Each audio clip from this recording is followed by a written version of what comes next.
Hello, everyone, and welcome to this episode of The Wandering Tavern. It's another Star Wars episode. I hope you're Yay. all ready for that. It- Uh, so the artwork, it looks probably a little different than previously. That is because Cedars did some updates for us because she's the best. And now we have the inclusion of our thieving cat and a few other minor details. Yes, I'm darker now. Anyway, we're going to take a look at the Kenobi trailer, which dropped, ironically enough, on May 4th, which I wasn't really going to bother with it because we all knew what it was going to be. But now there have been leaks, so I think it's worth just, at the very least, talking about. So let me pull away. Here we go.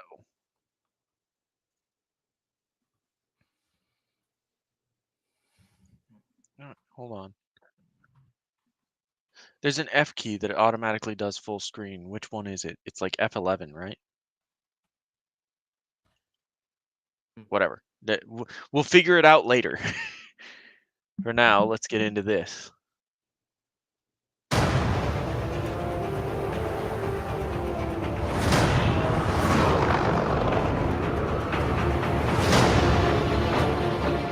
They're coming.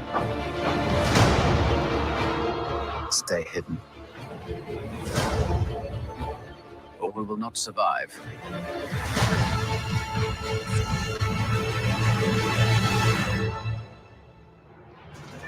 Leave us alone. When the time comes, he must be trained. Like you trained his father? Dick. Like, Yeah. I Yeah. think. What the fuck was up with the Grand Inquisitor's head? I don't know. His head is too short and too fat. Even Yeah. though we've seen his species in Revenge of the Like, Sith. The heads are supposed to be longer and thinner. I'm going to put that one down to. We will not survive. Yeah, I'm going to put this down to budget. Right. Because it looks like it maybe his nose is like fake and then he's just got the designs and the white makeup. I'm gonna put the fact that he doesn't look as good as the third movie Sith down to budget more than anything else. But I think if I remember correctly,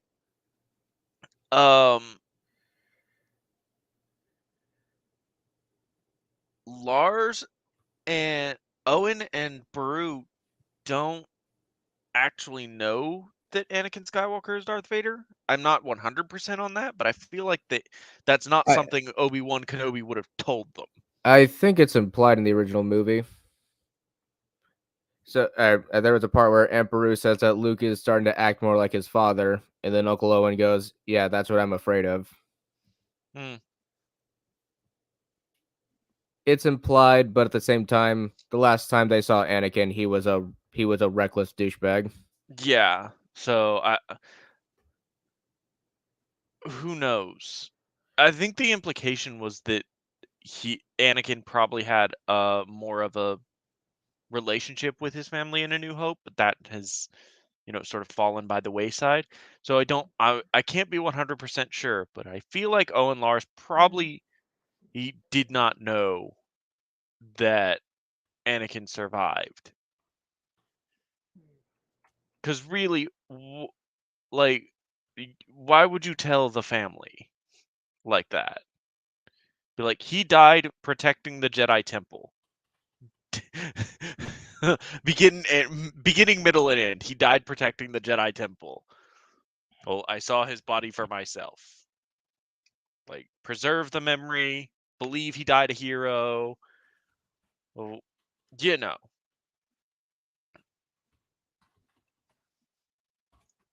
You still want Kenobi? He's gone. Maybe you've been looking in the wrong places. I want every lowlife and bounty hunter to squeeze him. So that picture of Obi-Wan, wasn't that just like a promotional photo? I think so, probably. But let's talk about these thugs that have approached Obi-Wan in, like, at least this person's got some form of armor, but what the fuck are these two wearing? Are these just like New York street thugs? One of them just happens to have horns on his head? Like, they look like cliche gangsters out of like a 50s movie. Like, this guy, I feel like I could buy that shirt at Hot Topic. So wait, rewind back to the wanted poster of Obi-Wan. Yeah, that absolutely looks like a promotional photo. Yeah, I'm currently looking at them right now. Hold on a sec.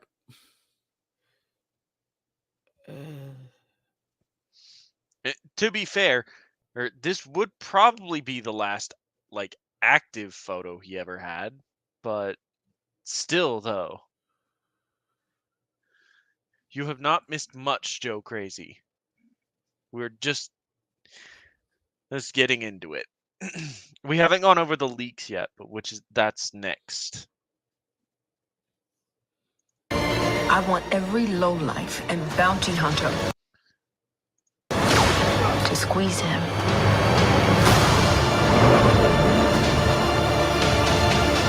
You can't run, Obi-Wan!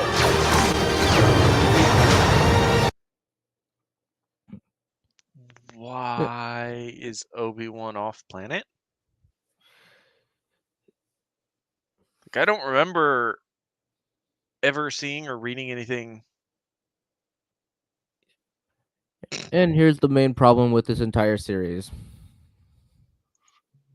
Like, anything implying that Kenobi ever left Tatooine afterwards. You can't escape him! Okay, so I have a thing here for this one line. Like, woman, who do you think I am? I am General. Like, I am Jedi High General Obi-Wan Kenobi. My military record is like would make you weep with how much I am fucking winning. And you know what's even better is that two of the premier masters, like experts in lightsaber combat, basically told me that my mastery of the third form was so god tier that they literally called me the embodiment of the form. The form given full avatar. And then, hey, you know what? I have somehow acquired knowledge of the future. I know that when I do finally confront your master, it's not gonna be, oh, he beat me because I'm old. No, no, no, no, no, no. He beat me because I let him. Like, and here's the thing: a lot of people that wouldn't know about Star Wars too deep lore, because this is pretty like this is novelizations and comics and shit. But Darth Vader, when he was placed in the suit, it was a punishment from Palpatine. It's like actively the suit is very, very heavy, very restrictive, very hard to move in, and that was the intent. Palpatine wanted to punish Vader for his loss, for his failure. Vader took that as basically a hold my beer kind of moment and essentially retooled his entire fighting style from the ground up with the basics of every single lightsaber form in his head. So he basically created a style that inherently that is so adaptive that it basically counters the habits that have formed from style specialization within Jedi. So basically, if you specialize in the first form, Vader's going to counter, or Vader knows the basics. Vader knows what that form can do, so he can adapt his style to it. And this is why, if you ever engaged Vader in a lightsaber duel, generally speaking, he just didn't give a fuck. Like, you were unlikely to come out the victor in that scenario.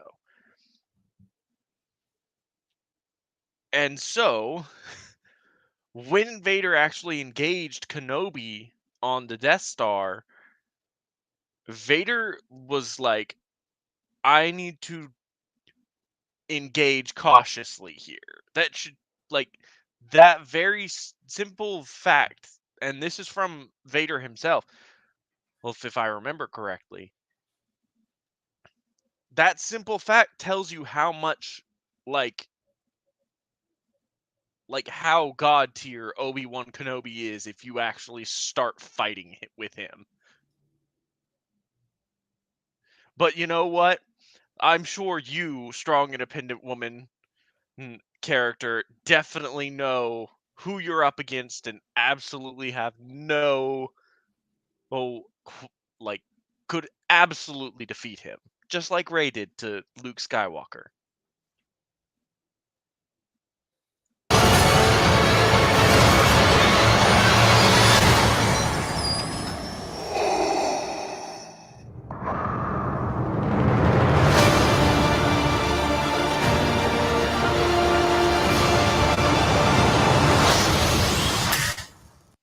We, Disney Star Wars, are going to kill one of the best lines in cinematic history.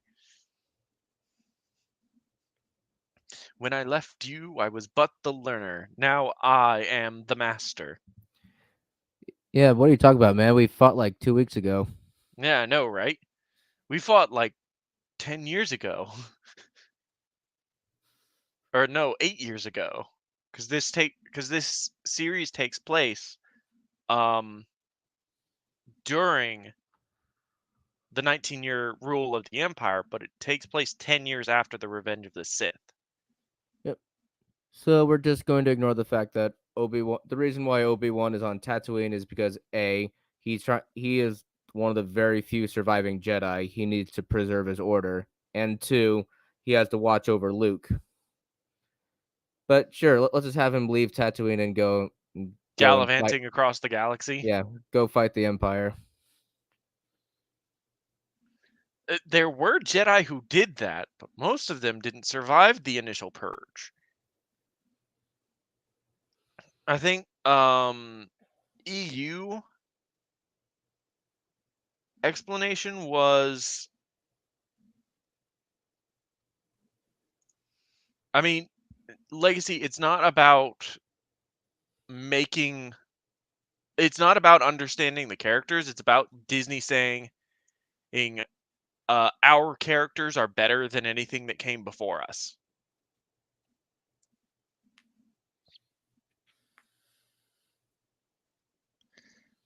But anyway, so there's been leaks involving the beginning and end of this series. Like, we know how the series is to begin and we know how the series is to end. And I just quickly Googled this. I don't know.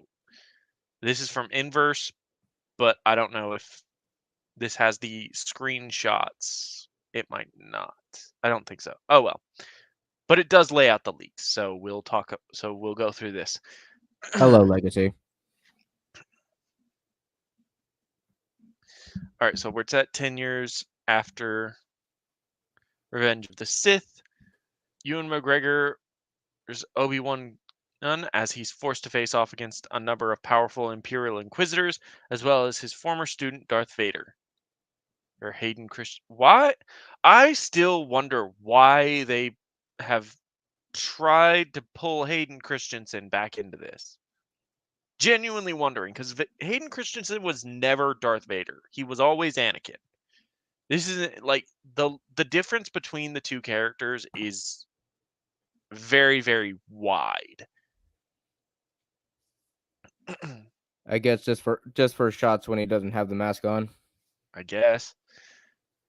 Maybe they did the same thing in Rogue One. Maybe they'll do like flashbacks and stuff where it'll be him and Obi-Wan, and it'll be like the Clone Wars series. Nobody was already shaping up to change Obi-Wan and Vader's rivalry, but they didn't have a rivalry. It wasn't a like, oh, they clash sometimes and constantly seek to improve so they can defeat the other one. It's one of them literally is attempting to kill the other because all the Jedi must be wiped out. One actually climax with the two characters facing off against each other because they know that would be stupid. Several reports suggest that the series ending may revolve around one of Obi-Wan's new Star Wars characters. Remember, leaks. According to a string of reports from MakingStarWars.net, the 6th and final episode of Obi-Wan Kenobi will see the Jedi fight a duel with Darth Vader. Yeah. Already, we're just in such a good place already. A final episode of the series. We need a climactic battle. Oh, Obi-Wan confronts Darth Vader. But he does that, yeah. Exactly, Legacy. The new is the better.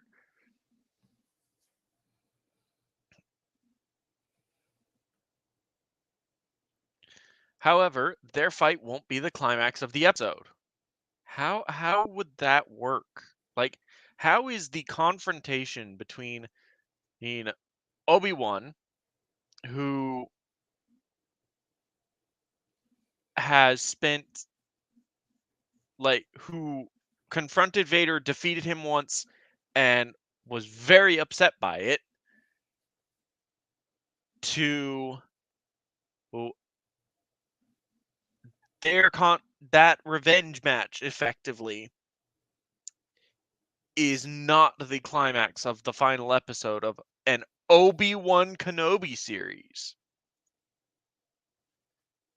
Yeah, so just reading that sort of makes you think, like, his confrontation with one of his most famous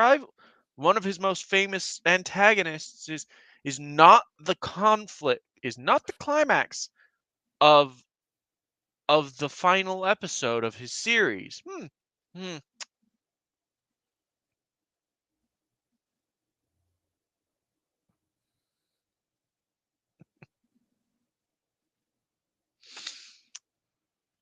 So instead, the final climactic confrontation will happen when Obi-Wan returns to the Lars homestead on Tatooine to discover Reva, aka the third sister, Moses Ingram, pointing her red lightsaber at a young, frightened Luke Skywalker. The reports say that during this moment, Reva will think back on her own life, remember how she was forced into the Jedi Order, later made a pawn of the Empire, later made to be a pawn for the Empire. She will realize that she's not capable of killing the child in the same way Anakin Skywalker did in Revenge of the Sith, and will ultimately share a silent exchange with Obi-Wan before leaving Tatooine. Luke will subsequently be reunited with his guardians, and okay, so was this chick in Jedi Fallen Order? Wasn't she one of the Inquisitors in that game? She was mentioned as one of the Inquisitors. Like, in the game, but she never makes an appearance. Yeah, the third sister never makes an appearance. Yeah, because I remember the game mentioned that the protagonist master had an apprentice who was captured and brainwashed into an Inquisitor. So is that supposed to be her? I guess. Who knows? And somehow pointing a lightsaber at Luke snaps her out of her brainwashing. Indeed.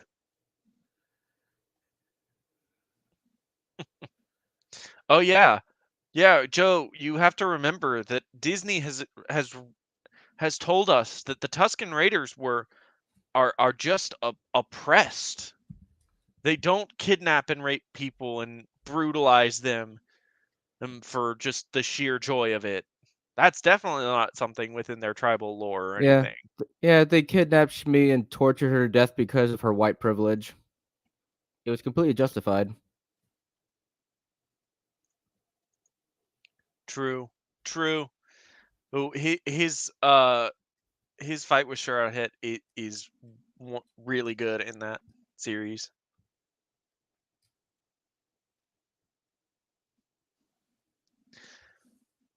But let's do this. So let's look at this scene. Let's imagine this scene. So Obi-Wan, having confronted Darth Vader, comes home, finds Reva, this Inquisitor that's chased him presumably across quite a few planets at this point, just lightsaber in hand, ready to kill Luke, and he, I guess, sits there and does nothing.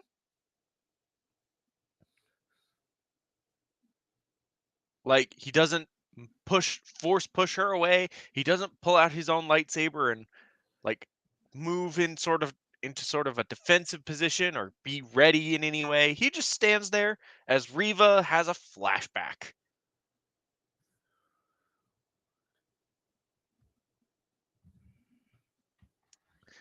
In the Kenobi finale,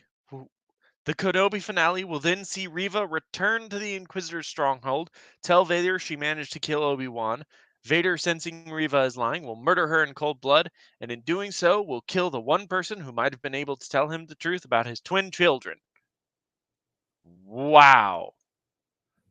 So remember, it wasn't Obi-Wan Kenobi that protected Luke and Leia till they were ready. It was Reva. Our strong, independent women of color saved the galaxy because now Darth Vader can never find out who she nobly sacrifices yourself. She nobly sacrifices herself so that Vader can never find his sons and his son or daughter or Kenobi.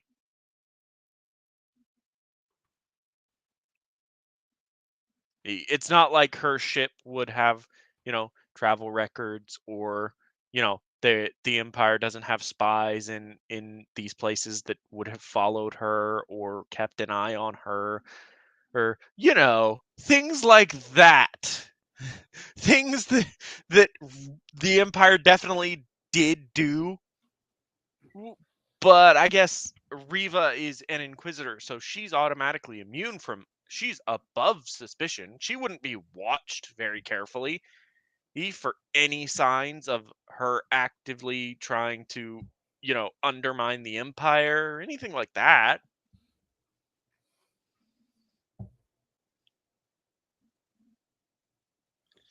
A game-changing redemption. Well, we know where this one landed on that.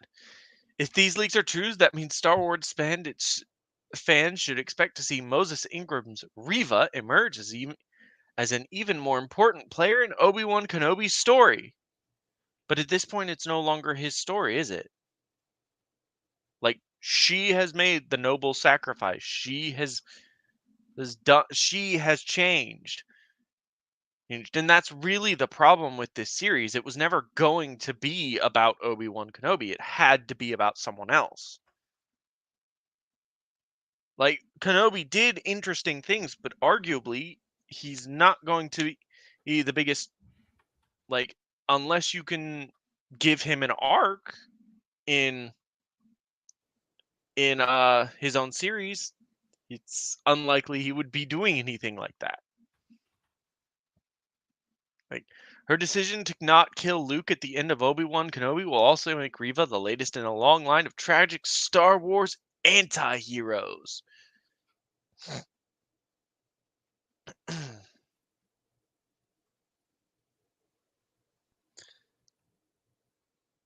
Reva's demise may also feel reminiscent of how the second sister is killed in Star Wars Jedi Fallen Order. That will come as either a welcome or disappointing update depending on how you feel about the game. That game. It's okay. The characters are very, very flat and one note, but it's okay. I guess if you like in terms of gameplay and all that and looks, it's fine. Just very generic story, very flat one note characters.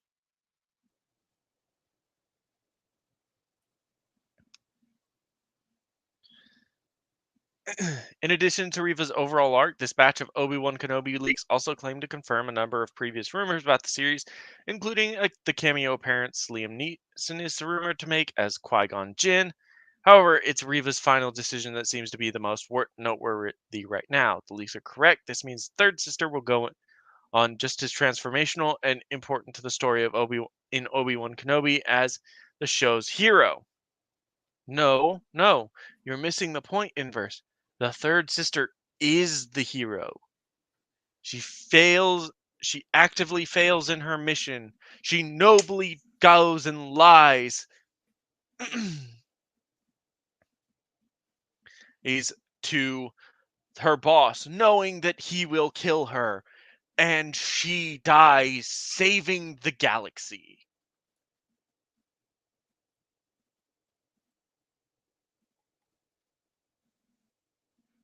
So we're on track then. I mean, this is basically what all the other Disney Plus series have done at this point. So, you know, we're on track. We're on track for a crappy series that many of the normies will watch and give Disney more money. Like your roommates.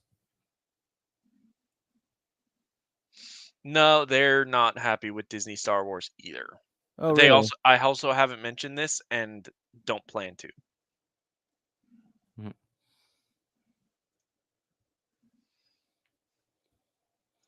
All right. Now on to the main event. Yeah.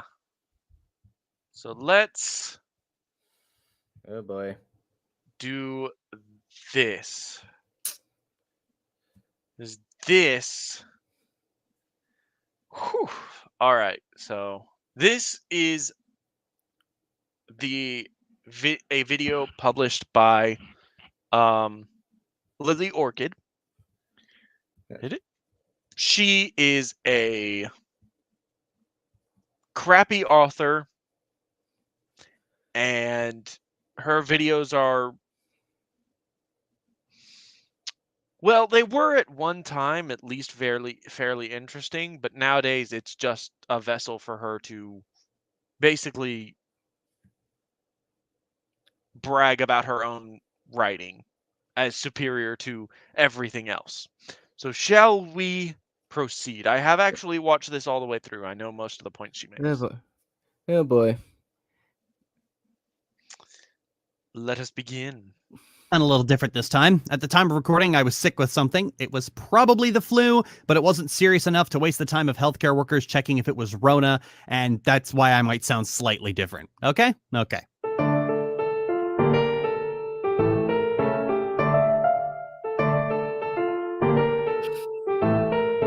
Hey, it's very I always true. wanted to do something. That is actually a very creepy image if you sort of take in that image just a little bit. It's kind of creepy.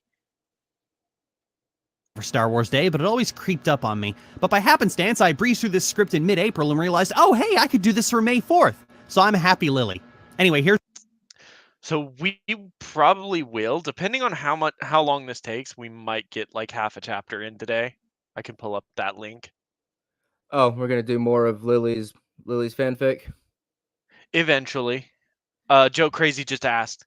Yeah, we're planning on it. Yeah, things came up. Legacy, do you not like Lily's face? It is rather flat and wide. Yeah, so has Lily ever tried doing voice training? I get she's trans, but No gonna clue. gonna complete that transition or just gonna stick to sounding like a gay guy? No clue. Here's a Star Wars. Star Wars has been going through something of an identity crisis. The most recent slate of movies have generally been little more than pandering fan service, trying to stoke nostalgia by being a walking reference book, and that's not entirely Well, unwarranted. minus Star Last Wars fan Jedi. base- That was just kind of Last Jedi was just spitting in the face of Star Wars. Yeah, basically. I mean, you could argue that all three spit in the face of Star Wars, but really, at worst, The Force Awakens is a middling to mediocre Star Wars movie. It's probably a bad movie in every other respect. The Last Jedi is a bad movie in all respects, and The Rise of Skywalker is just a bad movie. Primarily because it has to piggyback off the last movie, which basically destroyed the stakes, and so now J.J. Abrams has to scramble, and he succeeded. There was a lot on screen, but it was effectively The Rise of Skywalker was effectively just keys jingling in front of you for 90 plus minutes. has generally wanted Star Wars to be a big walking reference book for a long time, at least until rather recently. The Mandalorian and Book of Boba Fett are two shows that are all about taking a walking tour through Star Wars set pieces and characters. There's a scene in the Book of Boba Fett that has Ahsoka talking to Luke, which looks and sounds like it was ripped directly out of someone's fanfic, and not just because they had to digitally deepfake Luke's voice, so it sounds completely unnatural to the conversation, and like something an amateur fangirl edited together for YouTube. The desire for fan service, to rewind our psyches to happier days when Star Wars was simple and pure and brand new, and so were we, has driven the backlash to a lot of Star Wars properties that would have otherwise been very well received under any other circumstances. It's the Okay, so let's talk about her her statement there.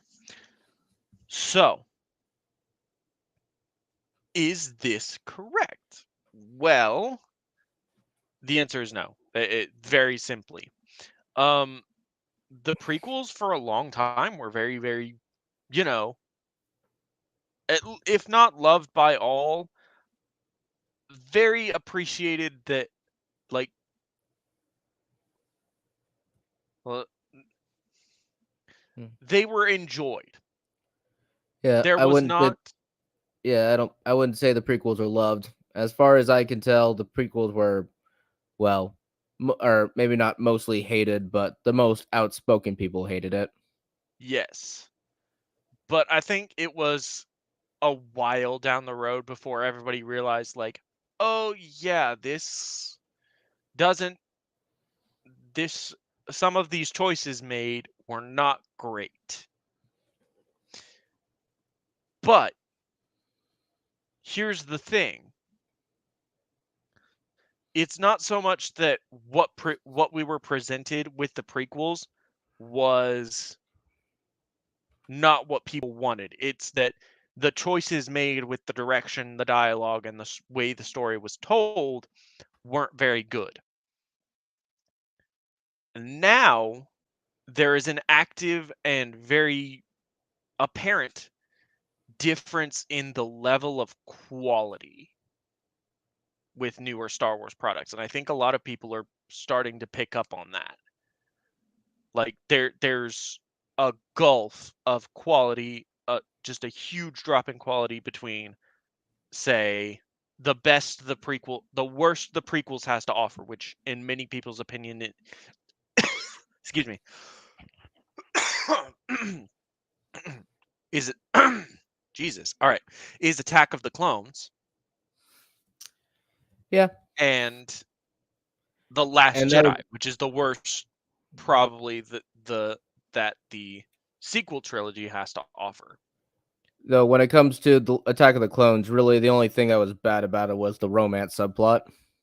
Like the worst 3 Star Wars movies, by general consensus, are Return of the Jedi, Which is a good movie. which is actually really good. Um, Return of the Jedi, Attack of the Clones, and The Last Jedi. So, and there are huge gulfs in quality between the first two and The Last Jedi. And there's a reason for this. The quality of producer has gone down significantly. Whereas primarily this sequel trilogy would be George Lucas.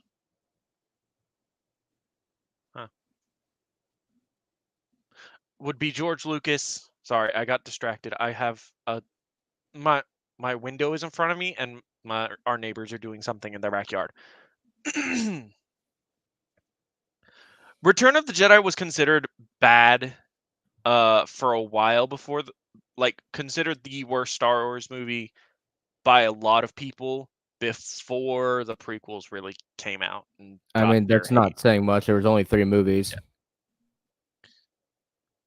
Hello, Rabbit. Anyway, but yes, so the welcome, Polish jackalope. I totally lost what I was saying. Something What was I about saying? the Return of the Jedi was the most hated movie at the time. Yeah, Return of the Jedi was considered bad because I think one of the primary arguments was like the Ewoks defeating the Empire or that sort of thing. 1 second.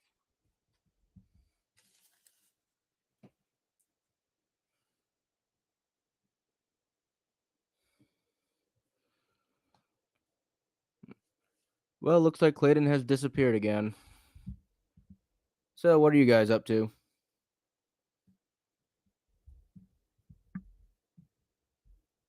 All right, I'm back. Sorry, I Never had to mind. grab my water. Your And glass of water. Tell fucking Microsoft to fuck off. So yeah, there's a lot to be said about the quality of these 3 movies. Namely that the complaints regarding the Return of the Jedi and Attack of the Clones primarily revolve around the way the story was told. Meanwhile, The Last Jedi is broken from the word go, and you have to piece together what the fuck is just happening. But by digging through like all the political messages and basically crap that Rian Johnson has decided Star Wars needs to be. So I would disagree with Lily saying, hey, we want Star Wars to be just like it was. We want A New Hope again. Well, you literally got A New Hope again.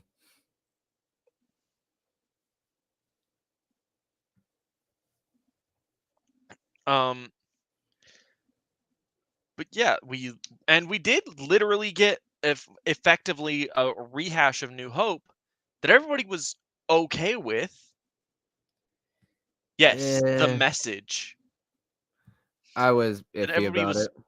okay with.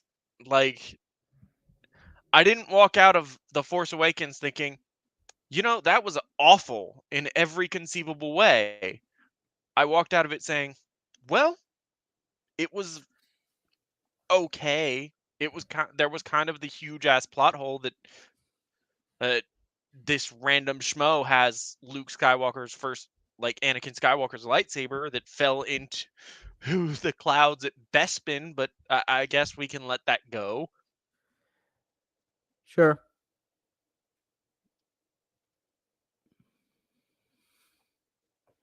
But anyway, proceeding I mean, onward. You could argue the EU did it even worse. I mean, with the Thrawn trilogy is a good trilogy, but the last book kind of descends into like bad fanfic territory. I mean, you have a clone of Luke created from Luke's severed hand, wielding his old lightsaber. That just sounds like a middle school kid's fan fiction. Is this the one created by Jorah Sabaoth? Yeah. Luke. I liked that. Yeah, a little too fan fiction-y though, for my liking. Also, how did they get both the lightsaber and Luke's hand? I Surely think it was those still two things. gripping the lightsaber, wasn't it? I don't know. I guess so. Yeah, that made for an interesting subplot in The Force Awakens. That Maz also has Luke's hand. It just becomes like a monkey's paw. Primary drive behind the backlash to the prequel trilogy, in that it was a new set of stories rather than being reminiscent of the old ones. Clone Wars actually got this at first for introducing a new female character, which took a while for people to warm up to. Not because she was a bad character, but because we had to wait for The Force Unleashed to come out before women-hating rageaholic Star Wars fans got distracted by the new shiny thing to complain about. You ready for that? Wow. Yay, the straw man. Yeah, that's a good straw man too. Oh, I mean, you can't even in like As far as I can tell, with the criticism of Ahsoka, it has nothing to do with her being a girl. It's just that she's annoying. yeah, her She's- initial appearance, like, and honestly, when I watching the new Clone Wars, watching Clone Wars for the first time, I liked Ahsoka. I thought she was interesting. She brought an interesting dynamic to the show, but she's only introduced in episode 3, I think. No, episode 2. Yeah, depending on what order you watch it in. True. If you watch just the series in chronological order, like as they should happen, it's like I think it opens with her, right? I think it'd open with her in the Clone Wars movie, and Yeah, it would. So I think chronologically speaking, I guess that'd be the third episode. It's been a while since I've looked at the order you're supposed to watch it in. Yeah, I don't know either.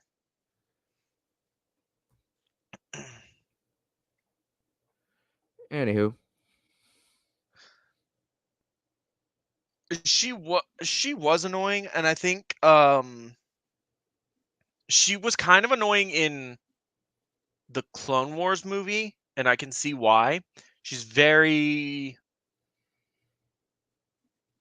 yeah. When she was introduced in the pilot movie, she's very annoying, and the fact that she sort of outsmarts Anakin a couple times, it like she outperforms Anakin and a couple times is like it does reflect badly on her character. It makes you think may put the audience in a bad spot for her because like, hey, we all like Anakin, but this girl is coming in to just like overthrow him and outshine him and be just a better version of him. And I think by the end, she's still in that sort of spot. Like it's, ooh, well, she did need help. She did need rescuing, but I think it's Shadow of Malevolence where people started really to see like, oh wow, she's actually a really good character. Because they limit her screen time to they limit her screen time after she saves Plo Koon, but the getting her backstory and getting her motivation as to why she wants to save this person and or her oh desperation to save this person, I think made a lot of people get on board with her. yeah. So how long do you think it'll take till Disney finally cancels Plo Koon? Who knows? I'm waiting. I'm waiting for that moment. To be fair, Joe Crazy, I would say that movie characters that not that TV characters are always better than movie characters because you have more room to flush them out. Like with a movie, you have a set time period. Like you have to tell your story, develop characters, and do all this um within like 90 minutes plus. I think now it's like an hour and a half plus, which is no, still 90 minutes. Never mind. Fuck it. Whatever. But you have 90 minutes plus to do all that. So that's important.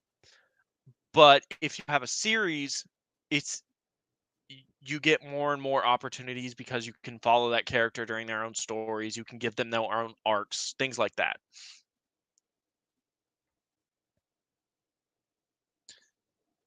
Insert new female character for performatively outraged YouTube shrieker. There's to pretend to be mad at for money here. Really? Yeah, because I couldn't possibly have an issue with the way a female character is written. I must hate her because she has vagina. Well, stop making badly written female characters, and they won't have anything to shriek about. Also, I'm pretty sure The Force Unleashed came out before the Clone Wars series. Let's find out. Let's see. Force Unleashed came out September 2008, and Clone Wars was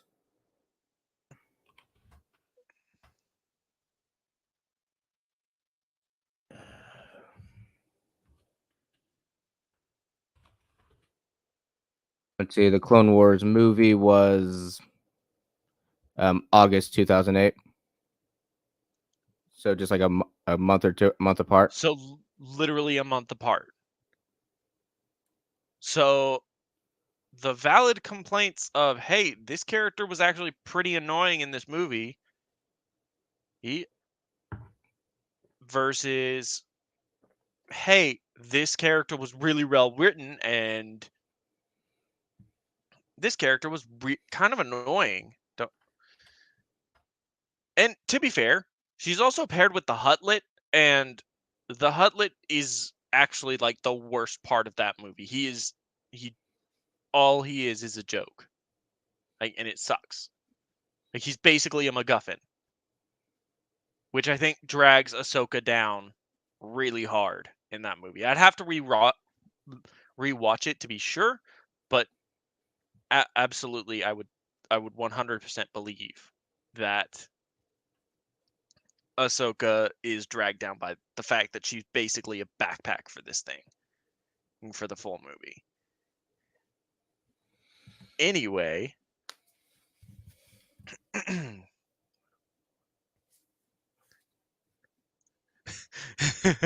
Captain Marvel is forever tainted by Civil War II. Yeah, that's absolutely correct. Yeah, they can always. I guess if Marvel finally In decides Lily's to get their mind. shit together, or if Marvel Comics ever gets their shit together, they can always just establish that the Carol Danvers we've been seeing for the past several years is just a fake. I think Marvel did a similar thing to Jean Grey years back. Like for a while, there was like a copy of Jean Grey hanging with the X-Men until we find out that the real one was trapped somewhere. I do too, Joe Crazy. I do too. Force Unleashed was awesome. I mean, they're remaking it, so they might reincorporate it into the Disney canon. I don't want, but I don't want their filthy hands touching it. Like, that's the thing. They've proven to be bad caretaker, not only poor caretakers, but the quality of the products they have put out has been mediocre to outright bad. Yeah, so I've had this epiphany recently. It's actually a really good thing that Disney purged the EU, because they would have fucked it up. They would have tainted it in some shape or form. Yeah. So it's a good thing they discarded it for their own crappy original stories.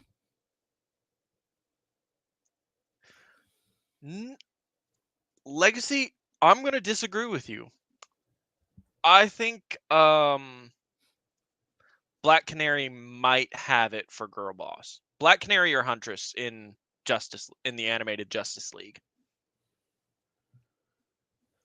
Like, everybody points to Wonder Woman, but let's be real, she's cool, but like, I think Black Canary and Wonder Woman, I think Black Canary or Huntress have it.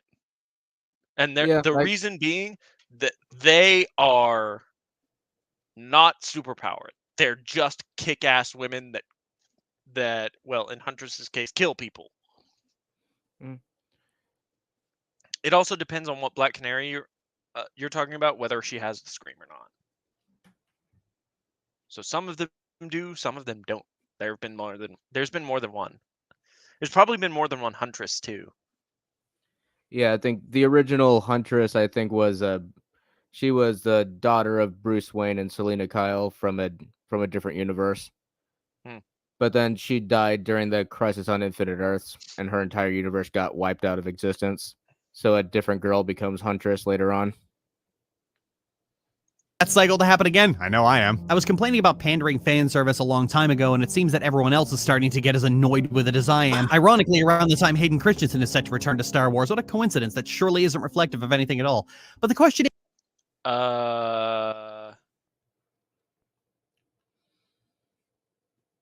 yeah, that's just a coincidence. I realize that's a joke, but come on. We can do better. Also,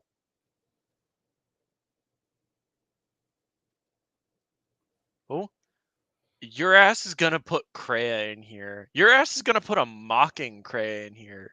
Motherfucker, Kreia is one of the best written characters Star Wars has ever produced. Like her, Bane, and probably Kenobi are some of the like premier best written characters that Star Wars has ever produced. how do you make Star Wars interesting again? Everyone has different ideas about this. First, you'll probably hear is a story about a non-Force sensitive, specifically one that doesn't even mention the Force or the Jedi at all. But the problem there is that it just turns Star Wars into every single grimy science fiction series in existence. Like, that's Star Trek, is what you're looking for. And again, Depends on the execution. Yeah, it would entirely depend on execution on that. And Star Trek is Star Trek's a whole other beast. It's old Star Trek is. Yeah. Star Trek, like old Star Trek, tries to be a lot more philosophical. I mean, Star Wars has that too, but it's not really quite the same.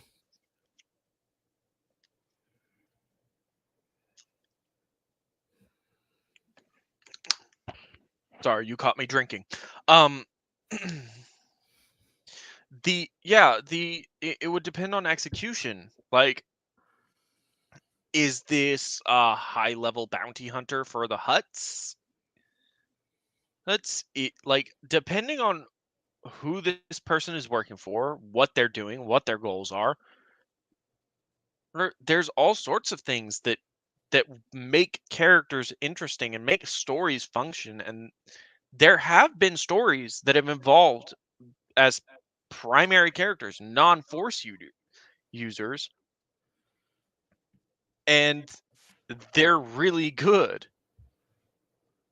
They're good books and comics and all that. But Star Wars has its own, but that's the thing, like Star Wars has its own universe, its own species, familiar species and faces. So so having that sort of thing published in like a comic, a book, or movie or series would be very interesting. But the reason that many people look at Star Wars and think Jedi Sith is because that's the conflict. That's the primary conflict for a lot of the movies, which is what most people would be introduced to Star Wars through. I get why people want that. Everyone wants Batman, or at least everyone thinks they want Batman. They want a badass normal. They don't want to be reminded about the space wizard. Batman's awesome. It reminds them they're watching Batman's not normal. Batman's not really a normal. Yeah. The guy's trained himself both physically and mentally. He's an expert martial artist, expert detective. Like he's really he's honed all of his skills. This man has, on I think more than one occasion, Batman has taken down the Justice League. Like with minimal effort on his own part. Yeah, Batman has like a list of how to defeat each member of the league.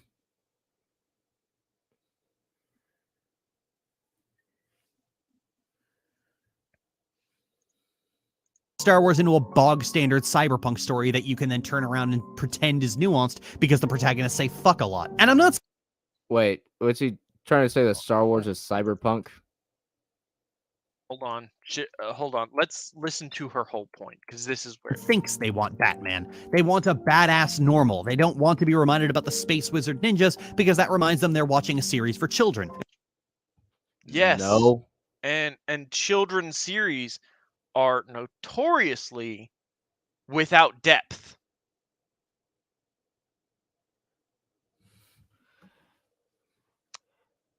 No, Lily, I would like to see Star Wars shows centered around non-Force users, not because it makes me forget about the space wizards, but just because it's something more unique. It's fresh. there's also the fact that, Lily, you're a major, huge fan, and I know this just by background information, of Avatar: The Last Airbender. That is a series made for children. And I mean, so you're going to say that Star Wars is a series made for children, and therefore, or not, and therefore excluding the space wizards means that it doesn't have anything of value, or there's nothing you could take from it. There's no stories to tell here. Or without the space wizards, how insane. I mean, how will the children know what's going on without the magics? Meanwhile, over here is Avatar: The Last Airbender, a series for which you heap praise upon, and like criticize very heavily its sequel, deservedly, mind you.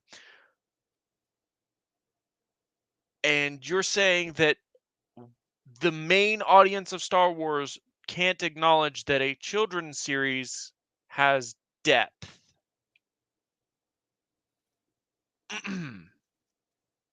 You know what, Lily? Here's a watch recommendation for you. Go watch the Clone Wars series. I want you to watch Darkness on Umbara. The whole, I think, 3-episode series. And tell me again that Star Wars can't have that a children's series can't have depth or interesting plot lines or even mildly horrifying ones. Better yet, how about we look at the entire 2-episode series that is involved with one character, with like a singular character talking. There is an entire 2-part episode where R2-D2 and a bunch of other astromech droids, along with like a high-ranking Republic general or a Republic commander of some kind, are sent on a secret mission, and it's just the droids. Like, that's it. Then it's them going on their mission. Again, yes, the Jedi are involved, quote unquote, but after like the initial like parts of the episode, they go away. So, stories that don't involve the Jedi are just boring. And they remind the audience that they're watching things made for children, and in that they can't that it's not going to say curse word, it's not going to say naughty words, and no one's going to show me boob. It turns Star Wars into a bog standard cyberpunk story that you can then turn around and pretend is nuanced because the protagonists say fuck a lot. I would not call Star Wars cyberpunk. It has those sort of No. elements, and it's more like, I guess if you could do a cyberpunk story of Star Wars on Coruscant, but even then I would probably say you'd be stretching the definition of cyberpunk pretty hard there. But for most of the, like, you know, other planets, they seem to be, fairly natural, I guess, is the, like, they're not all urban cities and whatnot. So again, I fail to see how you would equate the two. And I'm not saying that if you want a story about a non-force sensitive like a smuggler or a bounty hunter that you're a 14-year-old pretending to be a nihilist. I'm just saying You have no vision. so with all Yes. And you do, Lily. But I mean, okay. What can you present to me that is better than saying, "Hey, I want a show about a bounty hunter. How about Bosk? How about the assassin droid? Or how about we follow a bounty hunting team?"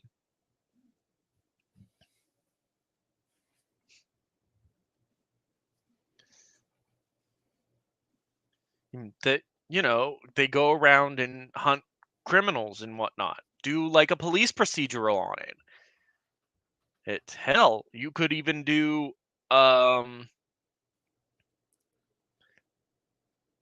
like a fucking entire series following Gina Carano and do her doing like a police procedural or some shit like that.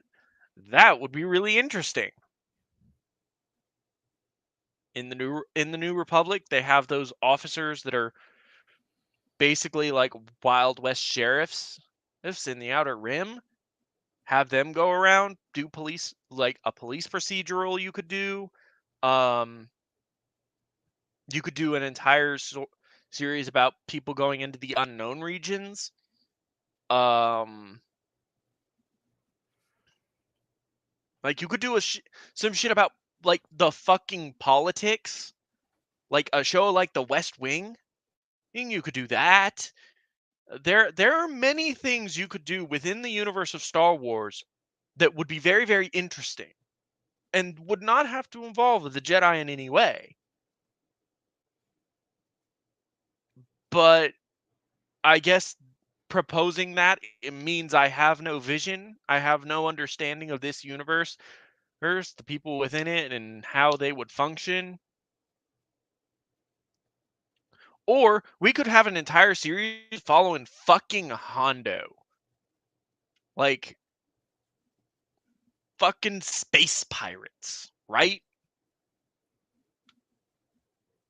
all the pandering fan service and even concepts like bounty hunters and stormtroopers, I have actively avoided watching this series, primarily because it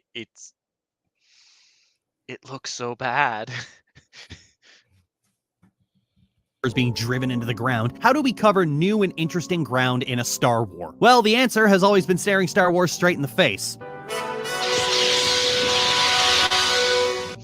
I have a challenge for all of you. Go to every computer in your house, your mom's, your dad's, your sister, your brother's. Clayton, you didn't Among turn on the ad pre-Disney block. canon, the most interesting thing they have ever done was decouple the dark side of the Force from evil and decouple the light side of the Force from good. That is not how that RPG works.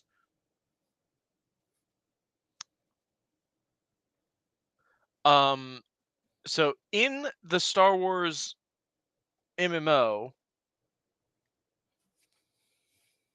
you still do like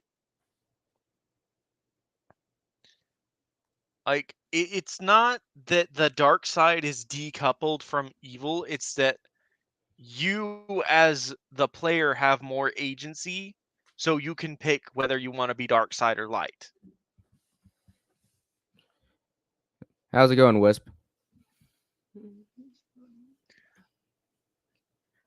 But really, if this is your example of a dark sider that isn't evil, I'm going to trash you.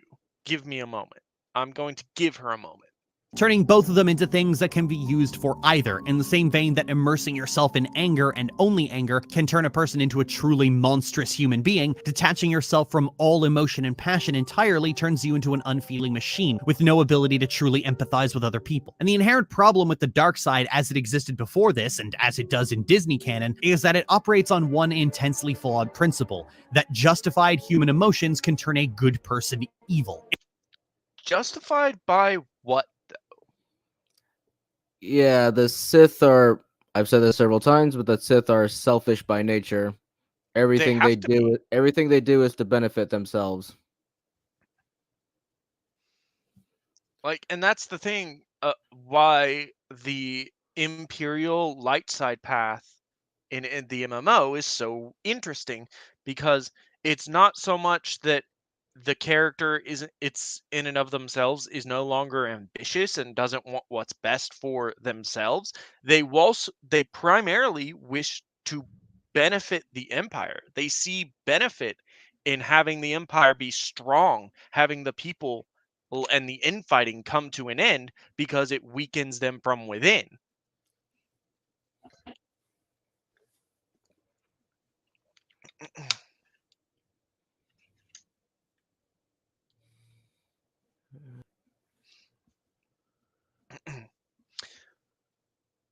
But at the end of the day, even in some of the light side choices you make as a Sith Inquisitor or Sith warrior, you'd still do some pretty heinous shit. Like, I think you, in one of the light side paths, you have an entire species genocided. Like, that's the light side option. The dark side option is to set them on your enemies and let them tear them apart. Neither one of these would be, looked upon favorably for someone of reasonable moral character. But killing off an entire species versus unleashing them upon your enemies, I guess, is more light than dark. It suggests that anger itself is the problem and not a symptom of something else. Okay, so hold on. She'll circle back to that image, and I'll be ready then. But for now, let's keep going. It's perfectly reasonable to be angry at something that has actively made you angry, like, for example, oppressive regimes, which Star Wars is more than familiar with. Depends on what it is, man. Because I'm thinking about, like, the first time Anakin fell to the dark side was because his mother was killed by the Sand People, and yeah, he was blinded by rage, and amplified that Understandably, with he the was Force. very angry. Yeah, so he's, like I said, he's blinded by fury, and because he also has the power of the Force with him, yeah, he just becomes this berserker that annihilates an entire tribe's worth of people. Like, essentially, Lily is saying that Anakin was justified. Anakin, in his anger, at having his mother kidnapped and murdered, essentially made it okay that he wiped out an entire tribe of women and children included. Yeah, I mean, Lily Orchard, from everything I know about her, seems like a very mentally unstable person. So surely she knows firsthand what it's like to become so angry that you do something that you end up regretting a few seconds later. Mm-hmm. That's Oh, what that's like what the dark side of the Force can. That's like the dark side of the Force right there. Don't worry, Wisp. We'll get there. Give it a minute. Trust me. Luckily, she only does it once. People get angry at them all the time, and lo and behold, there is an army of centrist mouthpieces ready to decry them as terrible, evil people for not simply suffering in silence.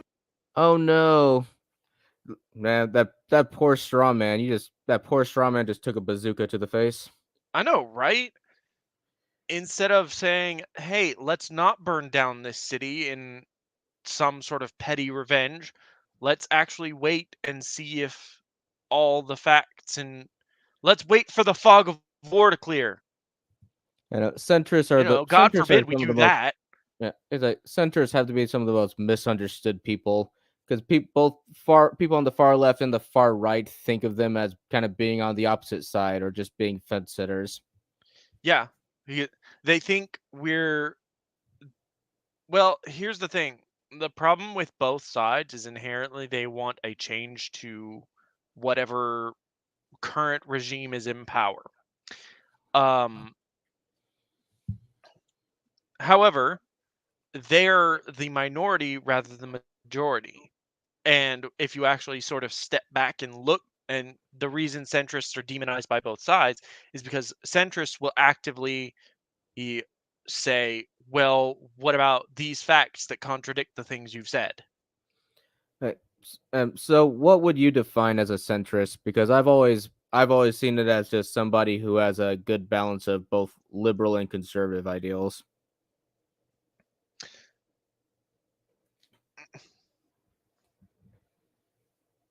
Yeah.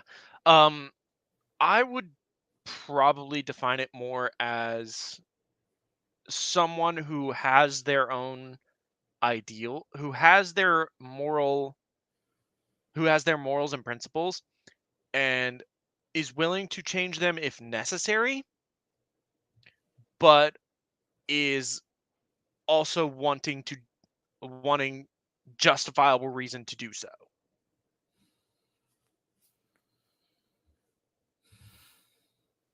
Yeah. See, I think Wisp got it. Like, centrists rather look at which points of various sides make sense, adopts those, and disregards and criticizes the volatile and detrimental trash. Yes, exactly. Sounds good to me. Of course, Lily Orchid is perfectly far reasonable. left, so she will never be able to understand that. Exactly. Able to hate someone who has wronged you in some way and for whom has not seen proper justice. Yeah, but what's proper justice? Yeah, and also holding grudges is not good on your mental health. Trust me. Like, is this the proper justice? I would find that would be a society and a universe that is in a never-ending state of murder and mayhem and chaos because everyone seeks their justice in their own way. And the status quo of Star Wars has always put the onus on the victims to forgive and not the perpetrator to submit to justice. Is Rey becomes a Sith in the fan fiction? I guess. Jeez. This person has such a warped morality. Prequel trilogy in Clone Wars has shown that the Republic was not infallible and was so vulnerable to corruption that Palpatine could turn it into an autocratic dictatorship. But the key fundamental failing of everything reacting to it was to assume it was the fault of the dark side and the Sith gumming up the works. But more savvy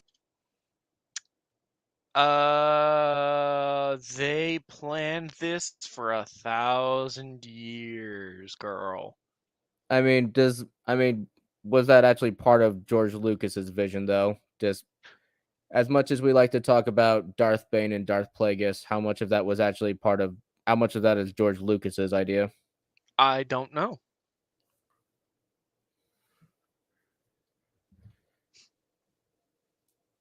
Because as far as we know, Palpatine is the first Sith to actually try infiltrating the Republic.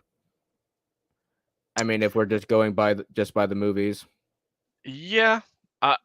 Who knows? But who knows if it was actually incorporated in Lucas's original vision. However, Lily is about to be stupid again. viewers know that the Republic is largely capitalist and the Senate is in the pocket of corporations. The Phantom Menace shows this by showing a corporation having representation in government. Yes.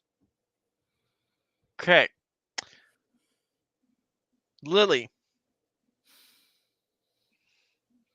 The functions of the Star Wars government are a lot more complicated than you would think they are. Just from a logistical standpoint, think about this. You have having seen the Senate chamber in Revenge of the Sith, probably 1,000+ worlds in there. Each one of them has a senator that represents them on the Galactic Council. But none of the governments are the same. Naboo is a seemingly diplomatic monarchy. Like it seems to be that they vote in a queen after a certain period of time, or vote in a king or queen, of some description. At least that's what Padme says in Clone Wars. Like, after her tenure as queen, she decided to be the senator. But Lily, did you consider that the Trade Federation runs their planet? Like, they are the government of their planet. Like, the corporation is the government of the planet. Did you think about that, or was that like just too high-minded for you for this children's series? It's like Amazon getting to elect its own representatives. This is the system working as intended. And the Jedi serve the Republic, which is already corrupt and do not seek anything as drastic as the Republic being reformed or rebuilt from the ground up. That's not their job. That's They're just there to maintain peace. Yeah, they're there to maintain peace. I mean, up until the Clone Wars, they were the military. If there's like a struggle going on, they're the ones sent to go deal with it. Very true. But it's more, they work more in diplomatic functions than anything else. And at least according to in the EU, the Jedi hadn't had a military function in almost 1,000 years at this point. And whether Lucas wanted it that way or not, the Jedi were not a military. They were probably closer to like Buddhist monks than anything else in with a terms little of bit their of samurai mix in. in terms of their function within the Republic system. They were under orders. They followed the will of the Senate, and if the will of the Senate said that we need some Jedi investigation to this, which was not always the case. Like, the Senate had their own like police force and military that they could send, officers and military out, but they didn't maintain a standing army, which is why the clones were so important. And the Galactic Civil War trilogy is about bringing the Republic back, which then immediately fell into the same hole it had been in before, allowing the First Order to build power undisturbed. Yeah. Why? Like, Who knows? I understand you're not defending the sequel trilogy here, Lily, but nobody seems to be able to answer this question. Like, why does the Republic in the sequel trilogies not do anything about the First Order? Very clearly, like, if it was implied that they were outmatched militarily, like the First Order had like the Imperial Star Destroyers and shit, I would understand that. But it's never implied that. It's implied that the Republic is powerful. They just don't want to do anything. Yeah, that's the big issue or one of the biggest issues with the sequel trilogy that not enough people talk about is the world building. It is so fucking hollow. This All you should have to be do is just have a little bit of an explanation, like where the fuck did the First Order come from?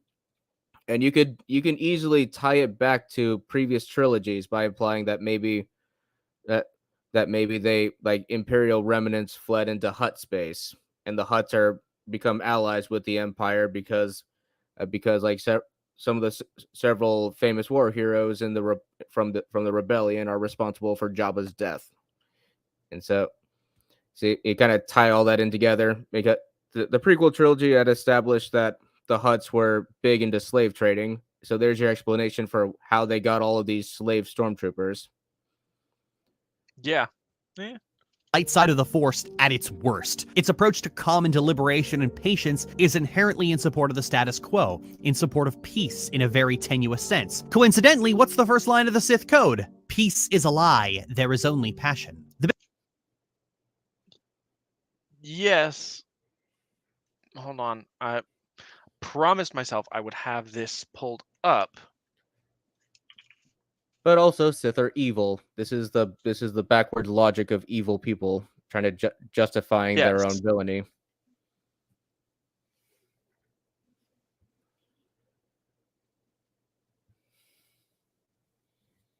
All right, so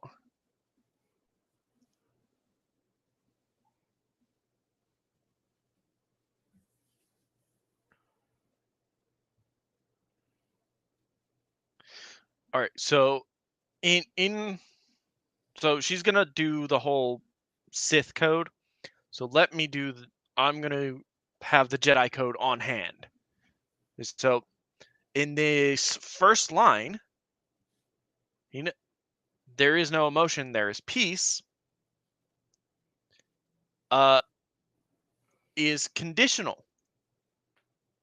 Like in a lot of the lines, all the lines in the Jedi code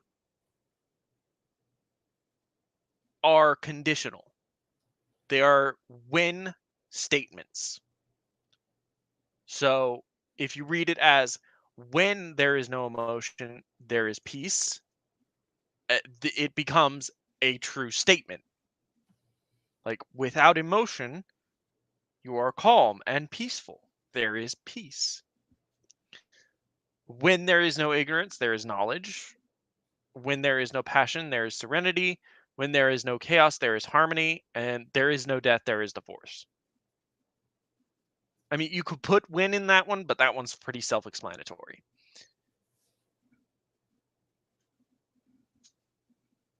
But the more like, and the problem is a lot of Jedi, especially in the waning days of the Republic, were very fundamentalist. Like they took this code as gospel instead of finding their own interpretation of it. So they became steadily more and more detached and more arrogant in their detachment. And however, the first line, peace is a lie, there is only passion, is correct in a sense, but not in the way she's about to describe it. The biggest crime to the Jedi is giving a shit, caring, wanting to do something. The Jedi inherently support the status quo, and the first thing a good story should do is disrupt the status quo. But why? Why does a good story have to disrupt the status quo of the universe? I mean, It has. I was going to say, as far Go as the Jedi knew, the status quo was fine how it was. Yeah, Okay, exactly. They weren't aware of stopping the bad Sidious's guys. plans. Yeah.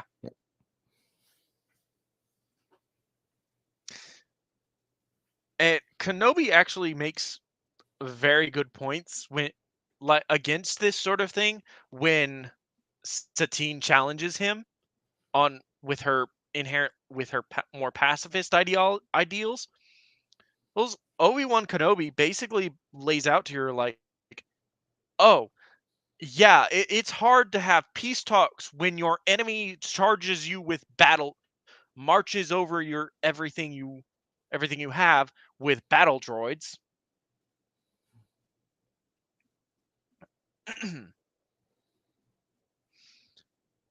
But here's the thing, a good story has to shake up the status quo of the characters involved.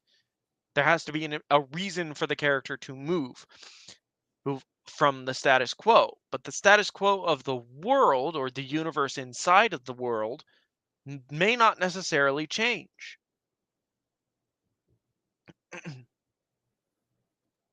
Like, for example, a character lives in, actually, 2077 is very good at this. It does a very good job of this. The status quo for most of Night City is everybody goes about their lives, fixers fix, corporations get rich and exploit the people below them. V's character arc is he is currently being hunted by one of the corporations, and at the end of the game, depending on what you choose, the reality of it is that nothing has changed. The status quo hasn't changed. For the majority of the planet. Like, oh, one corporation is going to go down? Well, there's 5 more happily willing to take its place and just exploit the people just as easily. There has been a small change, but realistically, it hasn't changed anything all over the world. At all. Peace might be a goal for everyone, but not all peace is created equal. I said this in my Encanto video, that in a lot of cases, keeping the peace means keeping quiet and not acknowledging a problem because it might be disruptive or inconvenient. Okay, but that's not peace. Like, that's the thing. That's not peace. That's a lie. It's deception. Peace, like the peace that I assume she's describing, is one of complacency rather than like everyone is understanding or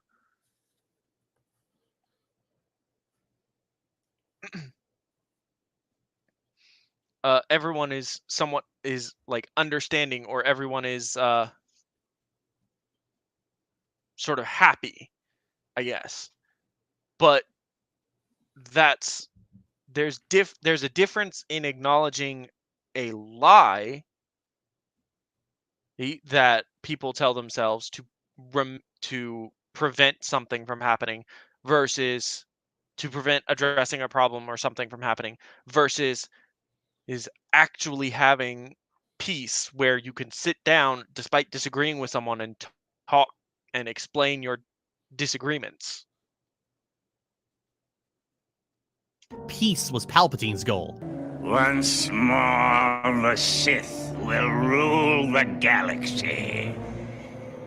And we shall have peace. I mean, he's manipulating Anakin right there. Yeah. He's absolutely manipulating Vader, number one. But number two, even if this was as a philosophical point, that could easily be interpreted as no more as this war isn't going to continue forever. There will be peace. There will be no more conflict. The Sith don't have to fight the Jedi anymore. Or the war itself can stop.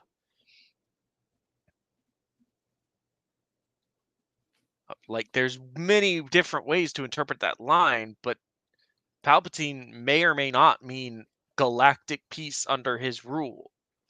Well, that's only one interpretation, and it's only one line. The Republic will be reorganized into the first galactic empire for safety. Today we honor the 3rd year of our quest against the Yay, legions. more ads. Sorry. So, sire, Palpatine's idea of peace is keeping the iron boot on the galaxy through force, fear, and tyranny. It's peace to some, who are in a position where they can ignore it and won't be hurt by it, but turn over the rock and you will see anything but peace. Sorry, Yeah, I that's forgot. not peace at all. Peace is a lie! The funny thing is that the writers of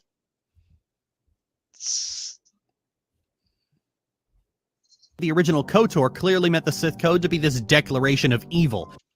No. No, it's meant to mirror. It's meant to mirror the Jedi one. Whereas the Jedi value peace and serenity and knowledge. Whereas the Jedi value peace, knowledge, serenity, and harmony, the Sith value passion, strength, power, and victory. It doesn't matter how those things are achieved. It doesn't matter through what method I use. All that matters is I achieve them. And she's missing the last line, which I think is the most important one. The Force shall free me. Like, the end goal is to unchain. The end goal of the Sith is the last line of the Sith code is the same as the last line of the Jedi code. For all intents and purposes. There is no death, there is the Force. For a Sith to be free of all chains means for them to achieve ultimate victory is to literally decouple themselves from mortality, to become essentially an avatar of power within the Force, to become essentially untouchable in that way.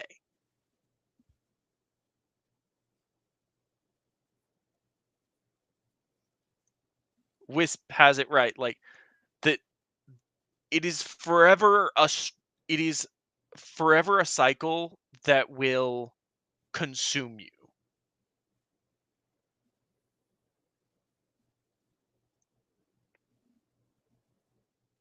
The opposite of the Jedi Code in every way.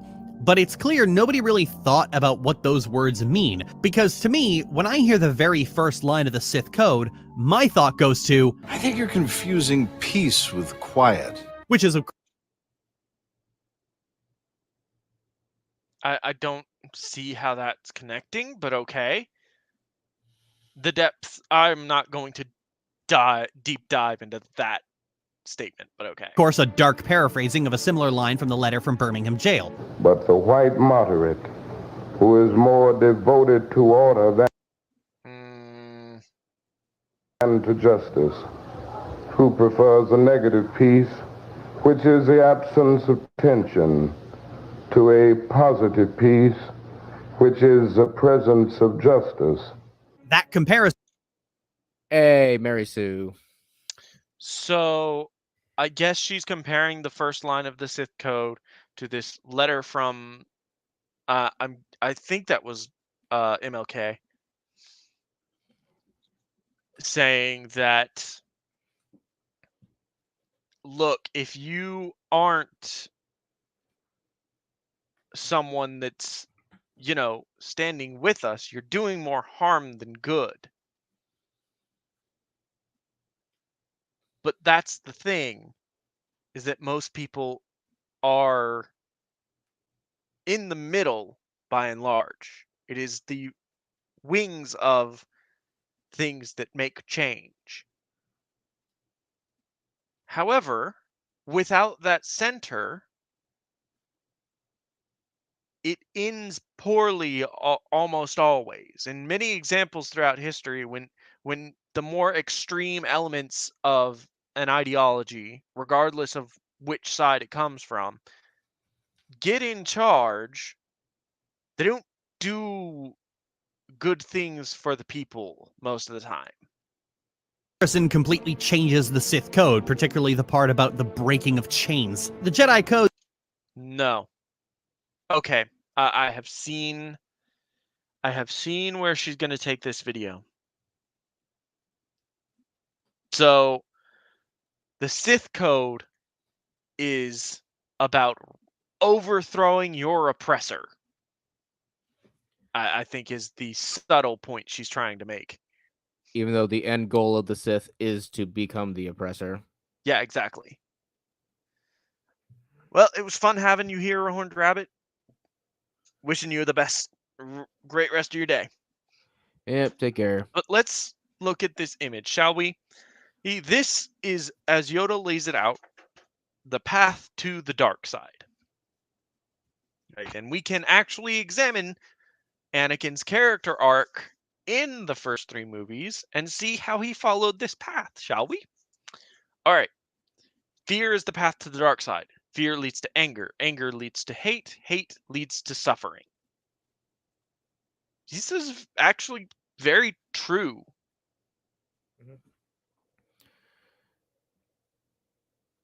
Mm-hmm. So I mean, that's one thing about the writing of the prequels that's actually really brilliant is that the Jedi were right the whole time. Anakin was too old to be trained. They had every it's right not, to reject him. It's not that. It's that I'll don't worry, Wisp, I'll elaborate on why that line makes sense. So just give me a moment. I want to address the question. I don't. The Jedi weren't right to reject Anakin because he was too old. They were just that Anakin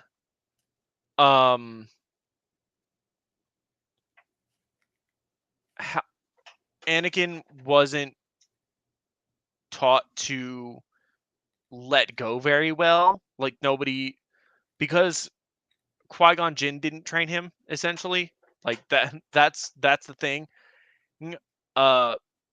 Obi-Wan had already sort of achieved that point of letting go of his connections to the material or close friendships. But Anakin, who has come from this background of being a slave where he had to fight for basically everything he had, that doesn't really understand that concept. For Anakin as a character, to let something go would mean to lose it forever. And he couldn't, the idea couldn't, that idea could never take root. So I think if someone had sort of brought him along and said, hey, if you hold on to everything that you care about, it will cause you pain and suffering forever, because eventually someone is going to walk out of your life, you're going to lose someone, and that sort of thing. And this actually tangentially pulls me back into this quote. So Wisp, you said fear doesn't lead to anger. Well, here's the thing. It was Anakin's fear of losing his mom and losing those he cared about that led to his anger at the Sand People. And his anger at the Sand People led him to slaughter an entire village of them. And this anger turned inward, because he now in later he comes to realize, like, oh, I did this horrible thing. How could I do that? How could I lose control like that? I have this power, I have this responsibility, I'm the chosen one. And so anger became hate internally. Hate that he felt he was being overlooked, hate that people were not really acknowledging his skill. Well,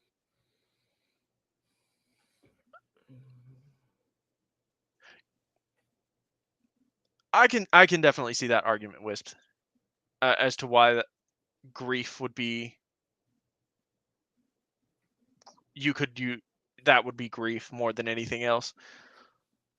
But it was more his fear that led Anakin back to Tatooine in the first place.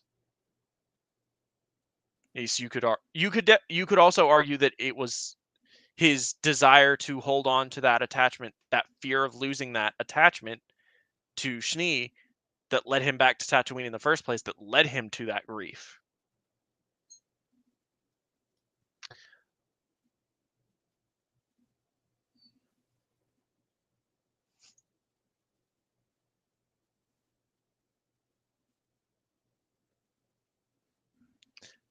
You know what? I'll concede that. Fair enough.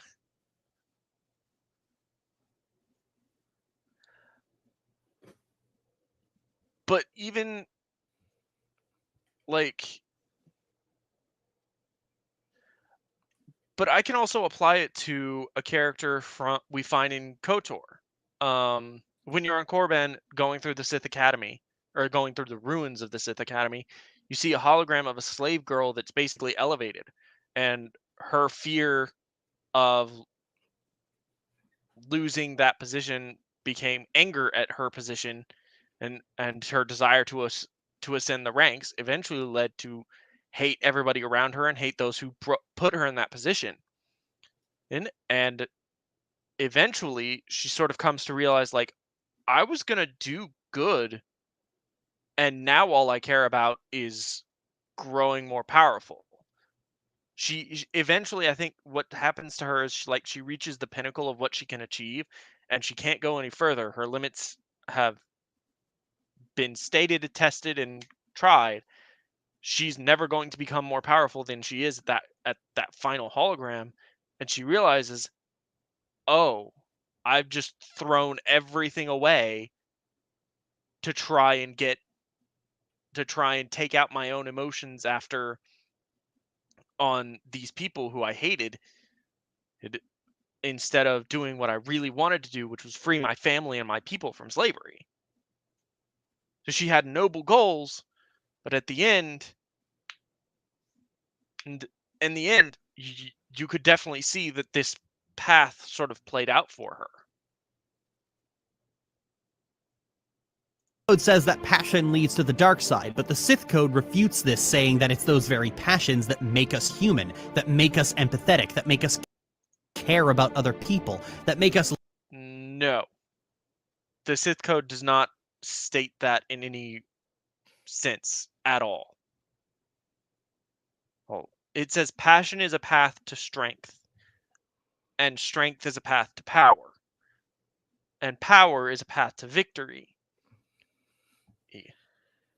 And victory is a way to detach yourself, and through that detachment, you will become untouchable. You will become a god, effectively. Wow, that death scene is so fucking goofy looking. Yeah, it is. His pupils are facing looking in different directions. Like, okay, why?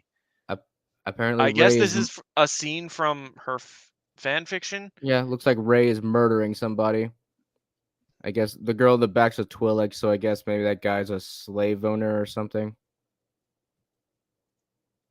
Look at a riot and see not peasants causing chaos and disrupting order, but people who have had enough of an aloof regime that cares nothing for them. Star Wars has always struggled with this. It's always struggled with the fallacy of equating one act of violence with another. It suggests that killing a war criminal is inherently the same as slaughtering children. In the same way...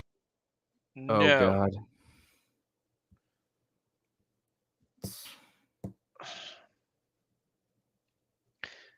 Okay. So, let's, for the moment, consider Luke strikes Palpatine down in revenge.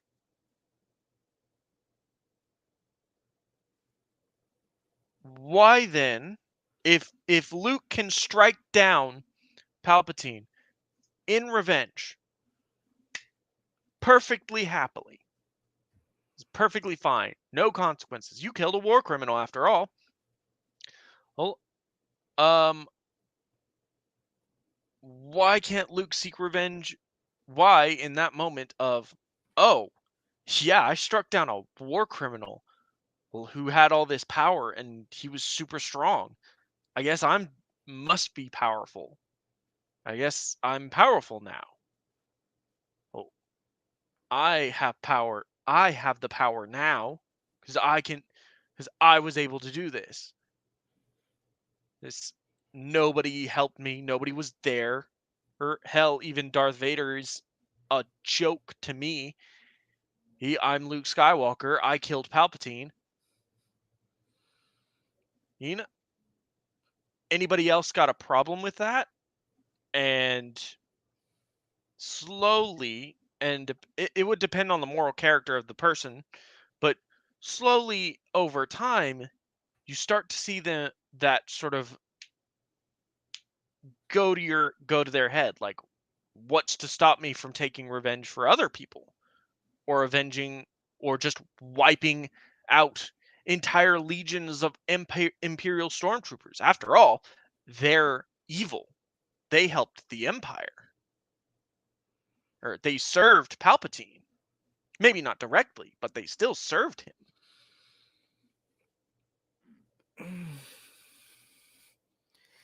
So going to somehow equate all this to fucking Black Lives Matter rioters. Yeah, I wanted to.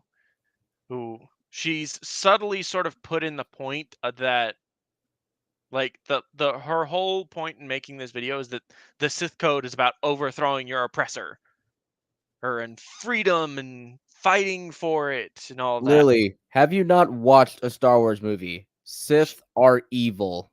There is no beating around the bush. Even you have guys like Count Dooku who had good intentions, but in the end, they are still working for the forces of evil. The end goal of the Sith is not to fight your oppressor, it is to become the oppressor. It is to become so powerful that no one dares to challenge you. Bye, Wisp. Later. Way that an aloof centrist tacitly supporting the status quo would look at people of color rioting over the unchecked and sanctioned slaughter of innocent people by the police as being the same as a pack of neo-Nazis rioting over election fraud that does not exist and has never existed. Copium super hard. But yeah, fucking cope. Yeah. Also, those guys were let in. Cope. Yeah. We have photos of the Capitol, of like the police inside the Capitol directing them. Like, there's photos of them pointing out things or areas where they can go. That is the equivalency that Star Wars makes all the time. The notion that anger, even justified anger, can turn a good person evil is both, one, inherent to Star Wars' morality, and two, completely fucking untrue. And just looking at the shit Black Lives Matter has done the past couple of years, yeah, these are not good people. Anger just causes suffering. Anger leads to hate, and yeah, I mean, a lot of BLM activists, they sincerely believe that systemic racism is a thing. Like, the government is out to get them. So there you go. They are fearful for themselves, and then yeah, that fear leads to anger. Anger leads to hate, and hate leads to suffering. Their hatred caused destruction, and that destruction led to suffering. Not necessarily their suffering, but everyone else's. That's what I meant. And sometimes even theirs. Mm-hmm. But regardless, Lily,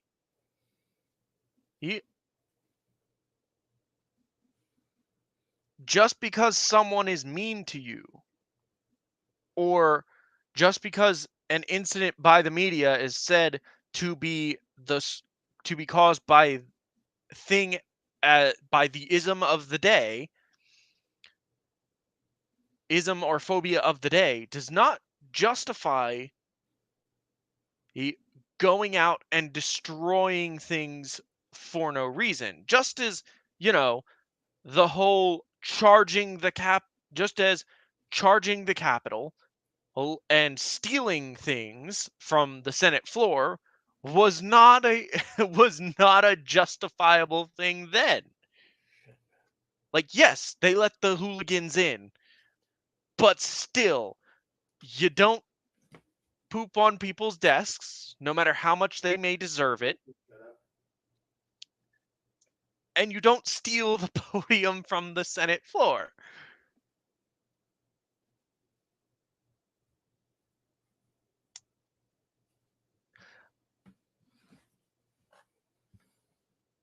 Not necessarily. You don't necessarily become a slave to your emotions, Joe. You more become a slave to a need for power. Because because by the time you actually exit the Sith Academy and become an apprentice, in the old Sith ways, you probably made many enemies. And those enemies are just looking for a way to take you down, so you need to gain power. But you also have this person above you that's going to do everything in their power to quash your progress because they fear that you will come up and take their place. It becomes it sort of becomes a positive feedback loop because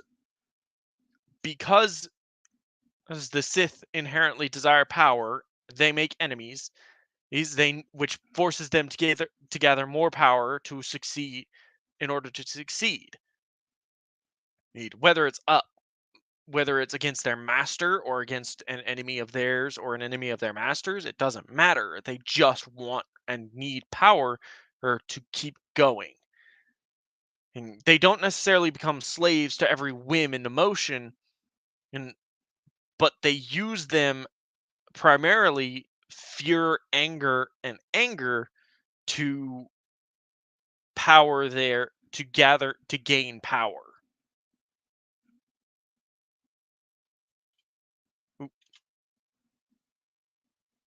The same equivocacy that has always been made by centrist white people for the last 100 years, and it's an equivalency that must be broken. The notion that being angry about something is itself an act of evil, the sin of wrath. Kind of like that. No. Incorrect. There's a difference. Wrath is anger without cause or without purpose. Just being angry. The sin of wrath is not I'm angry because an innocent man was killed. It's I'm angry because someone cut me off in traffic today. And that has caused me to simply stew and build in this anger at the world, at my circumstance. I was cheaped out on paycheck. My order from McDonald's didn't come right. That is, and to be furious, as in like yelling at your DoorDasher over the phone, angry because your order got wrong, or calling McDonald's and yelling at them because your order got wrong. Or, in the case of Mr. Ma'am, yelling at GameStop employees for misgendering you, despite it really not being a big deal, is wrath. Anger at the death of an innocent person is not the same thing. And equivocating the two, like you have done that, you've drawn that equivalence, not Star Wars, not anyone else, is not a good thing.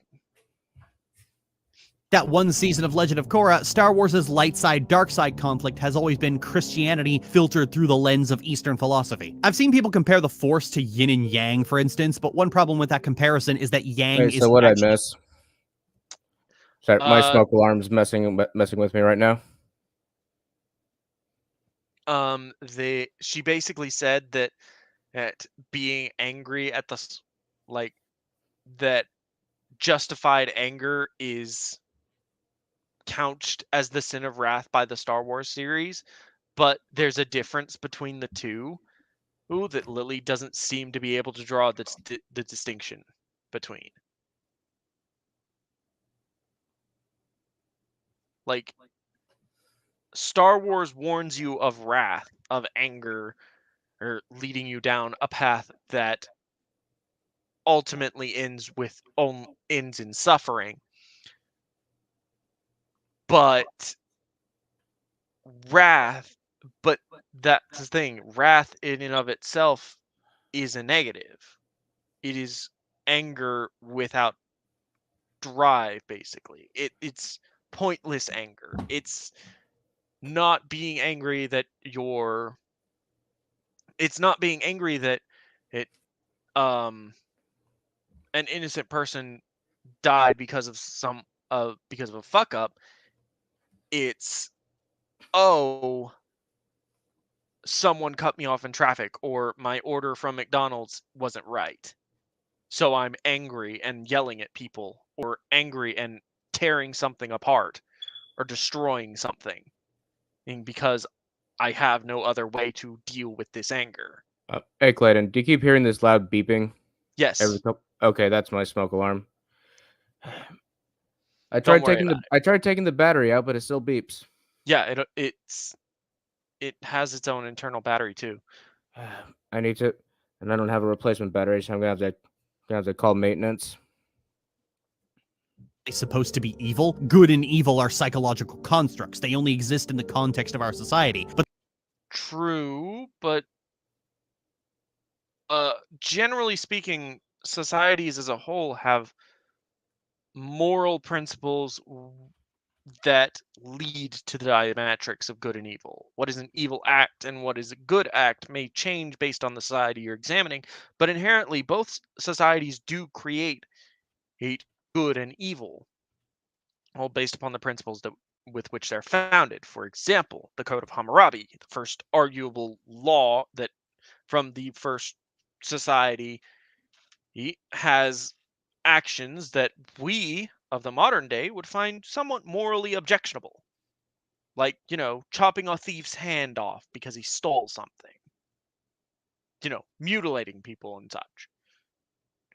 But within that same framework, it's very clear there's a diametric of these acts are evil because they harm the society, and these acts are good because they benefit the society. Good and evil are not necessarily objectively measurable, but you can define them.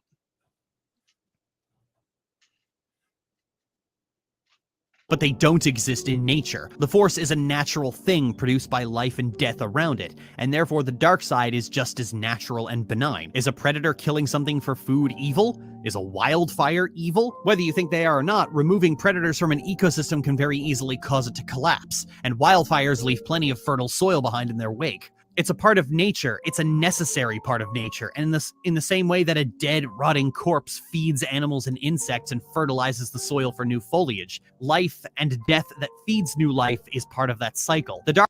Correct. But, and there is a but, generally speaking, I wouldn't consider the whole, it's a natural thing to be of moral consequence. Generally speaking. When we're discussing the actions of dark side versus light side within the Star Wars universe, it shouldn't. The dark side has brought about destruction on scales no one has ever seen. There was literally a Sith that manipulated an entire coven of Jedi Force Jedi Seers that a great disaster was going to befall the Jedi. Like, there was someone hunting them. So they gathered all the Jedi in this one space. The Sith appeared. He then consumed the planet.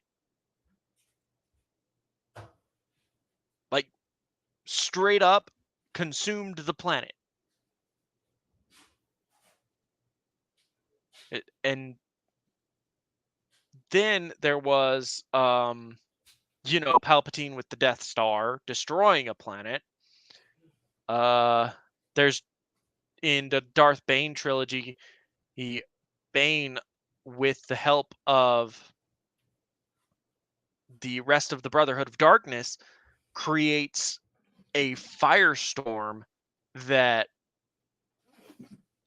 destroys a significant portion of the planet. On top of that, he also does the thought bomb, which causes not only the deaths of every Brotherhood of Darkness, but all the members of the Brotherhood of Darkness, but traps their souls inside of the artifact and killed 100 innocent Jedi. I mean, innocent from Bane's point of view is not true, but regardless. So are you still hearing the beeping from my end? No. Okay, I just put a bunch of duct tape over it.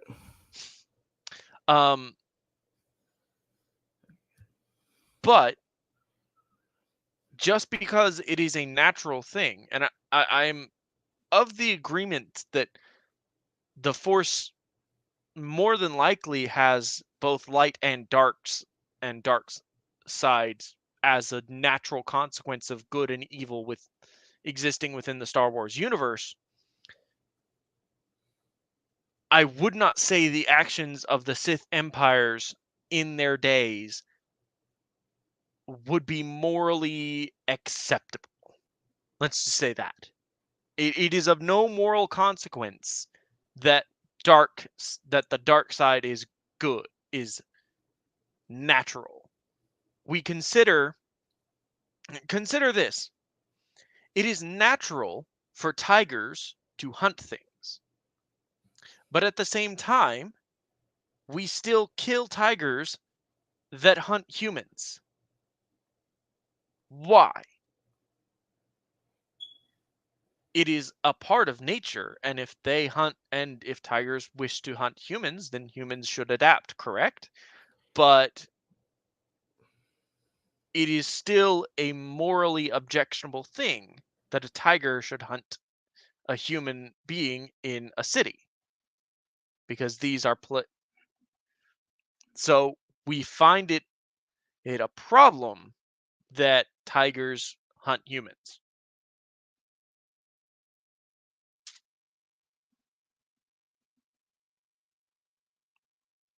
Like, it is a natural thing, but yet we still object to it. Dark side is not evil. It is as necessary and central to the galaxy as death itself. Of course, the comparison to yin and yang with the Force isn't really a good one. Technically, in canon, there is no light side of the Force. There is only the Force, and the dark side is a corruption of it. But even that is only true in a few cases. In reality, the Force is different depending on the writer. Different Star Wars stories have presented the Force in different ways over the last few decades. But you must... So... Yes, Lily, you are correct. But that doesn't mean that there isn't inherent... That doesn't mean that the dark side doesn't lead very frequently to evil. And give me a moment, because I'm going to let Lana finish here before I actively tear into her character. It's hardly the Sith approach. I've grown far stronger working beside her than I ever could have become through treachery. Intriguing. I suppose the Sith code never specifically calls for the usurpation of the Master by the... Okay, what did I miss the past, 5 minutes? Not much.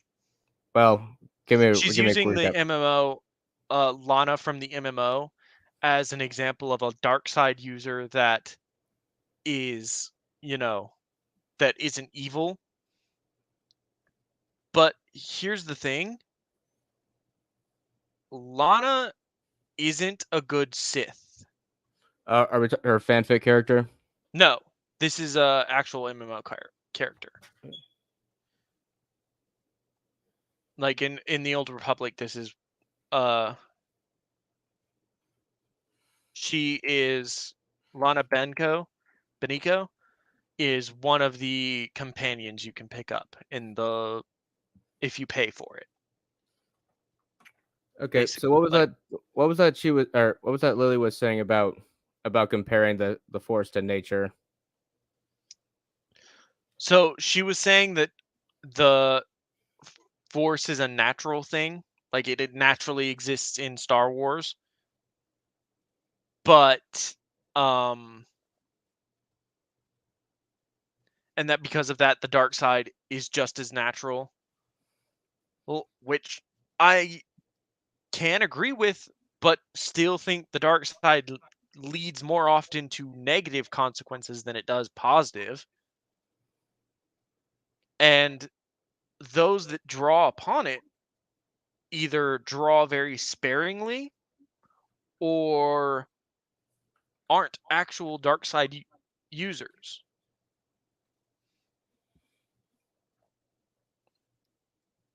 Like, for one who would never grow up knowing the difference between the light and the dark, they could very easily fall to the dark side just as much as anyone else. But the likelihood is if they're more, emotionally mature, they're going to be able to fuel their anger use their anger when necessary,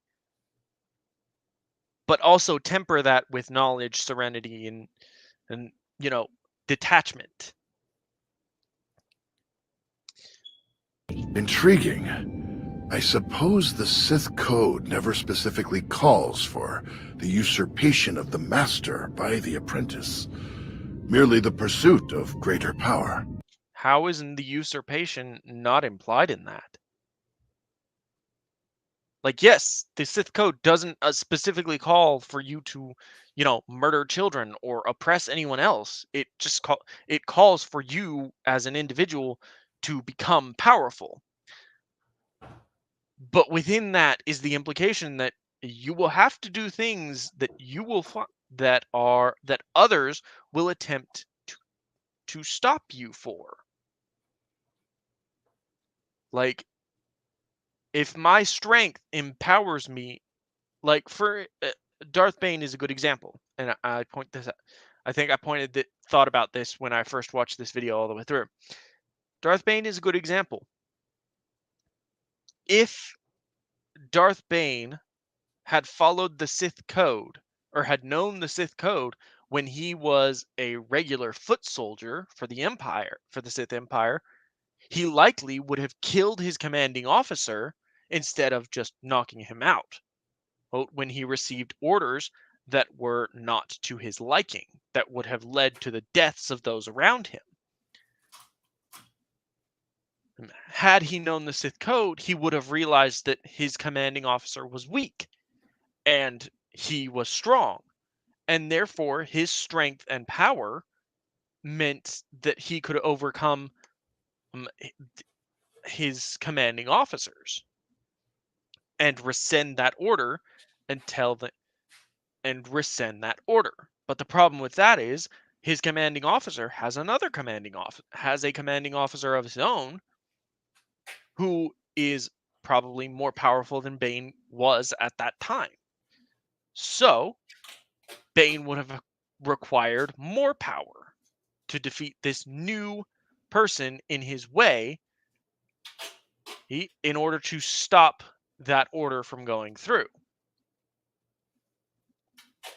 Following the Sith code, exactly. He is stronger. I used my passion for my squad. I was passionate about the lives of my squad and not throwing them away. So I used my and I know I was stronger than this commanding officer who's telling me this order. So I used my power and my strength to kill him and acquire his power. And acquire power over the squad. I became the next in line. I became as the next in line. I became, the commanding officer. So I got power because I usurped him because he was weak. Now I'm still receiving the same order from a different person, but they have more power than me at the moment. So I'm going to do whatever it takes to make sure I'm going to use my passion to defend these people that I care about. To usurp this person. And it steadily becomes more and more, and eventually he realizes that, and eventually, given enough time, Bane would likely realize that his squad is holding him back more than they are helping him. Like, he's gathered all this power, or it doesn't matter that, but at the end of the day, the mission still needs to be done, and there's going to be casualties. So, oh well, if only the strong will survive. If you have the strength and power, challenge my order right now, or get going. Precisely. It's only natural that the strongest should lead, but the goal should be strength, not necessarily leadership. If one is truly strong, leadership comes inevitably. It doesn't. But Lena isn't strong. Like that's the thing. She isn't strong. She's not a strong person. Like, you show her I think she's on, or like assistant to, one of the people on the Dark Council when you're introduced to her. But it shows how very weak she is. That she just is not planning to usurp you, is not looking for any more power. She has achieved what she believes to be her pinnacle. So she's like the Lydia of the game. Yes. Doesn't matter how you justify it. Fear, anger, hate? Those aren't things to aspire to. I don't aspire to them. I conquer them. I wield them. No different from your lightsaber. I don't enjoy using my lightsaber. No Jedi should. And yet, I've never seen you without it. I have this thing I have a gun. It's a time of war. There's active conflict everywhere. Perhaps I should carry this weapon that defends my life with me wherever I go. Well, I am, after all, a high-ranking officer that people would like to kill. Context is important, people. Like the fact that bounty hunters would actually brag about having killed Jedi, that there's a reason for that. They're warriors of very high skill. It takes a very specialized skill set to take them down. So, have to say, the idea of these people that basically are generally considered to be untouchable, and the idea of, being relatively famous around the galaxy and carrying something to secure your person with, that's utterly ridiculous. How completely ridiculous. You never will. I'm flattered. They need to do this just so we can have more catty Jedi Sith philosophy discussions. I know George Lucas. You, Lily, wouldn't know catty Sith philosophy. You wouldn't know philosophy discussions at all, Lily. Like, how about we get some Kreia? Oh wait, Kreia basically destroys this entire video. Like, someone could probably create a compilation of Kreia quotes that destroy each and every one of her statements. Never liked the idea of the dark side being morally ambiguous and not pure evil, but he's gone from Star Wars now. But that's the point, though. It is evil. Yeah. Star Wars is about good versus evil. There is no I mean, you can tackle moral gray subjects, but that's not Star Wars. That's not what Star Wars is about. Like, putting a Jedi and a Sith in a situation where they both have to work together to survive is interesting and provides insight into the morally gray, into the morality of the individual. But at the end of the day, these two sides do not like each other. From a fundamental philosophical standpoint, the two sides inherently believe the other is bad, and they are. In the most extreme cases, a Jedi becomes so detached from everything that they literally cannot, that they fail to realize, like, the Jedi became essentially so enraptured with their own detachment that they became arrogant and didn't believe that anything could challenge their own power. The Sith, on the other hand, value only power. Like, it's only about the power you have. It doesn't matter where or how you acquired it, just that you have power. And even while he controlled it, that didn't stop people from writing stories about the dark side. And I know the prevailing canon attitude is that the Force is the Force and the dark side is the corruption of it. But the simple reality is, that's boring. So turn Star Wars into something that it's not because it's boring. You think it's boring. Okay, if you want a movie, if you want a franchise, or just you want a piece of media that tackles gray morality, then look somewhere else. Go watch The Northman. That's a great example of gray morality. Sorry, But go on. again, this sort of thing entirely depends on execution. How the story is told, how the story is told, who's involved, what sides are involved. Like, you can do gray moral. There are plenty of morally gray characters in Star Wars, and some of them are even Jedi, and some of them are even Sith. Despite the fact that I don't like Lena as, a representation of Sith, she is a morally gray character at the very least. But it all depends on how it's executed. Like, putting aside that it comes from a philosophically, politically, and ideologically stagnant place, it's just boring. It comes from Nietzsche. Like, at least the Sith Code does. I believe it's shoot, it's been a while since I've watched that video, but like, there's an hour-long video on YouTube somewhere basically breaking down the philosophies between the philosophy of Kreia. Like, I know he you're talking spends about. Yeah. Like, it's from Nietzsche, and I think it's master morality is what the Sith primarily influences the Sith Code. Boring to have a world where anger and passion makes you evil, where giving a shit makes you a bad person. That's South Park rhetoric.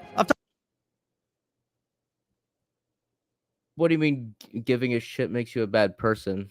I don't know. I guess, like, here's the thing. Within Lily's own mind, this is such a fucking straw man, this comic. It is. Okay, Clayton, do you think leftoids are stupid, or do you think they're liars? Which one do you lean towards more? It depends on who the leftoid is. If it's your general run-of-the-mill blue hair, I think she is more than likely stupid. She hasn't actually thought through her positions on anything. She's been told her positions on things. If it is, someone like one of the leaders of Black Lives Matter, I would call her a liar. Because they actively seek to deceive those around them into believing things that are not true or are not based on fact. So, would you say Lily Orchard's a liar or an idiot? I would call her probably, depending on the day, she could be a liar. She could be an idiot. It just flip of the coin, Because I honestly. mean, I just looking at this comic, how can you be this stupid and not actually understand what the center's talking point? Like, you have to outright be lying out your ass. Yeah, exactly. Like, oh, I want to commit genocide against Muslims. You are fascist scum. Whoa, whoa, whoa. Let's not resort to name calling. Let's calmly discuss the pros and cons of genocide. Like, you have to know that Like, centrists don't actually believe in that. This has to be, you have to be deliberately lying to make your yeah, make your opponents look bad. this was probably written by someone else, but Yeah, it is. regardless,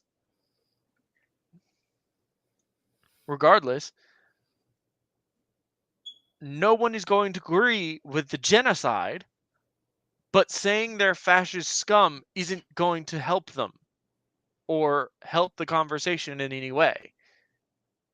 Explaining to them, like, hey, why would you do this? Like, why do they deserve to die and you don't? For what purpose? Talked about it before, but there is an army of people who love to decry both sides of any conflict as the same or two sides of the same coin, entirely because it's easier than thinking about anything. Have you ever It thought about anything in your life, Lily? Yes. Have you ever looked closely at the kind of shit that your side does? Because yeah, I would equate Antifa and also guys like fucking neo Nazis. Yeah, I would equate them. They're both have really very warped and twisted ideologies. Mm-hmm. They're irrational. They're hateful.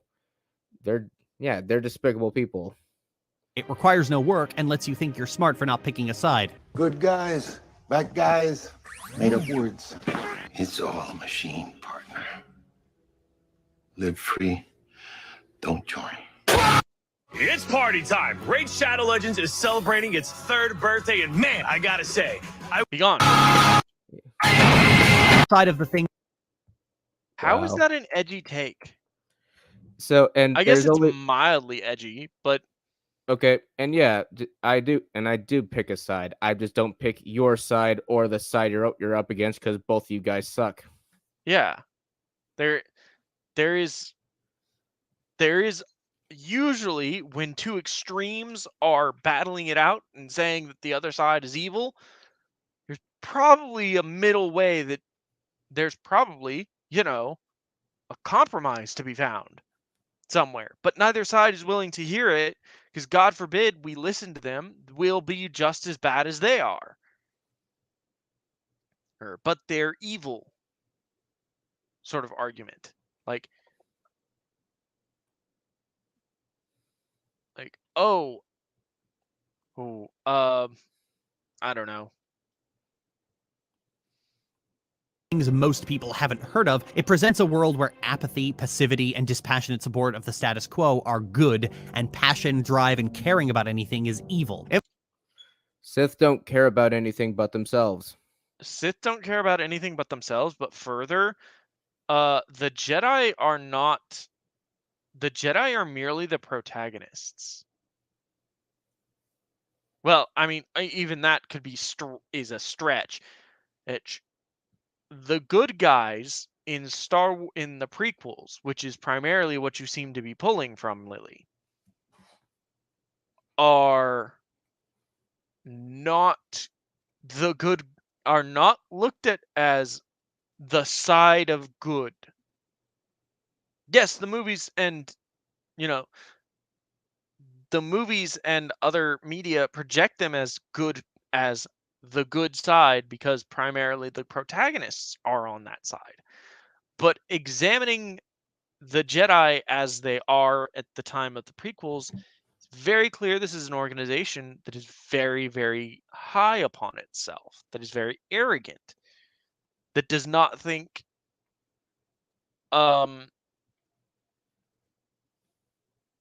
does not have empathy for others. They claim to care, but they don't. So they're not good people.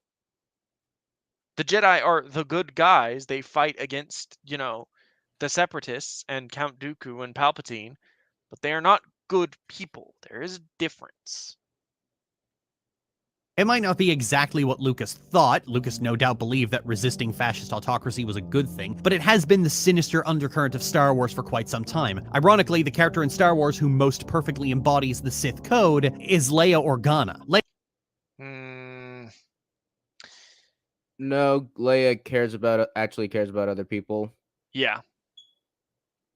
Okay, and here's the thing about the Sith code. Once again, you're not supposed to actually agree with it. You can like the Sith, you can even cheer on them sometimes, but you're not supposed to actually agree with them because, well, they're evil. Leia is someone who, twice now, saw a growing threat to the galaxy that many others were keen to ignore. Both the Empire's tyranny was ignored by the oligarchs of the Old Republic, who happily enjoyed position of power, and the First Order was ignored by the Republic, who just didn't want war. But Leia gave a shit. Leia couldn't stand by and let innocent people be hurt just because her ivory tower was peaceful. Peace is a lie. There is only... wasn't Leia pretty much raised to be a rebel anyway? Because her father... Bail Organa was also a rebel. Bail Organa was the one that started the rebellion. And so she was raised into it. And Bail Organa very much saw the crimes of the Empire for what they were. Like the slaughter of in Revenge of the Sith, Bail Organa sees clones literally execute a young Jedi. And also, by this logic, doesn't this mean that Luke also lives by the Sith code because he saw his aunt and uncle's dead bodies and thought, "Hey, I need to do something about this." Yeah, doesn't that make Luke a Sith by this logic, by her internal logic, that Luke actually gave a shit and stepped out and did something about it? But Luke is the good guy, so I guess the Sith are good. Makes sense, I suppose, if we're only going by the one line. Leia joined the rebellion and later formed the Resistance, attracting other people to the cause and motivating the galaxy. Her passion, her drive to do something about a grave injustice, inspired and rallied others to her cause. Through passion, I gained strength. But it's not her strength. You're forgetting the I in there, Lily. The I gained strength. Leia rallied others to her cause, but that doesn't mean she herself was strong. It just meant she was inspiring. Which I suppose could be interpreted as a form of strength, but really, when it comes down to it, that code demands that you as the individual be strong, not gather strength. Also, did the movies establish that Leia specifically was the one who started the Resistance?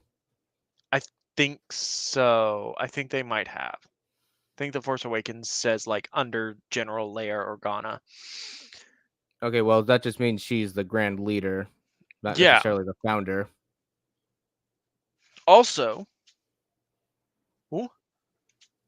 Leia isn't I was gonna make a point. I forgot what it was though. I'm sure I'll remember it.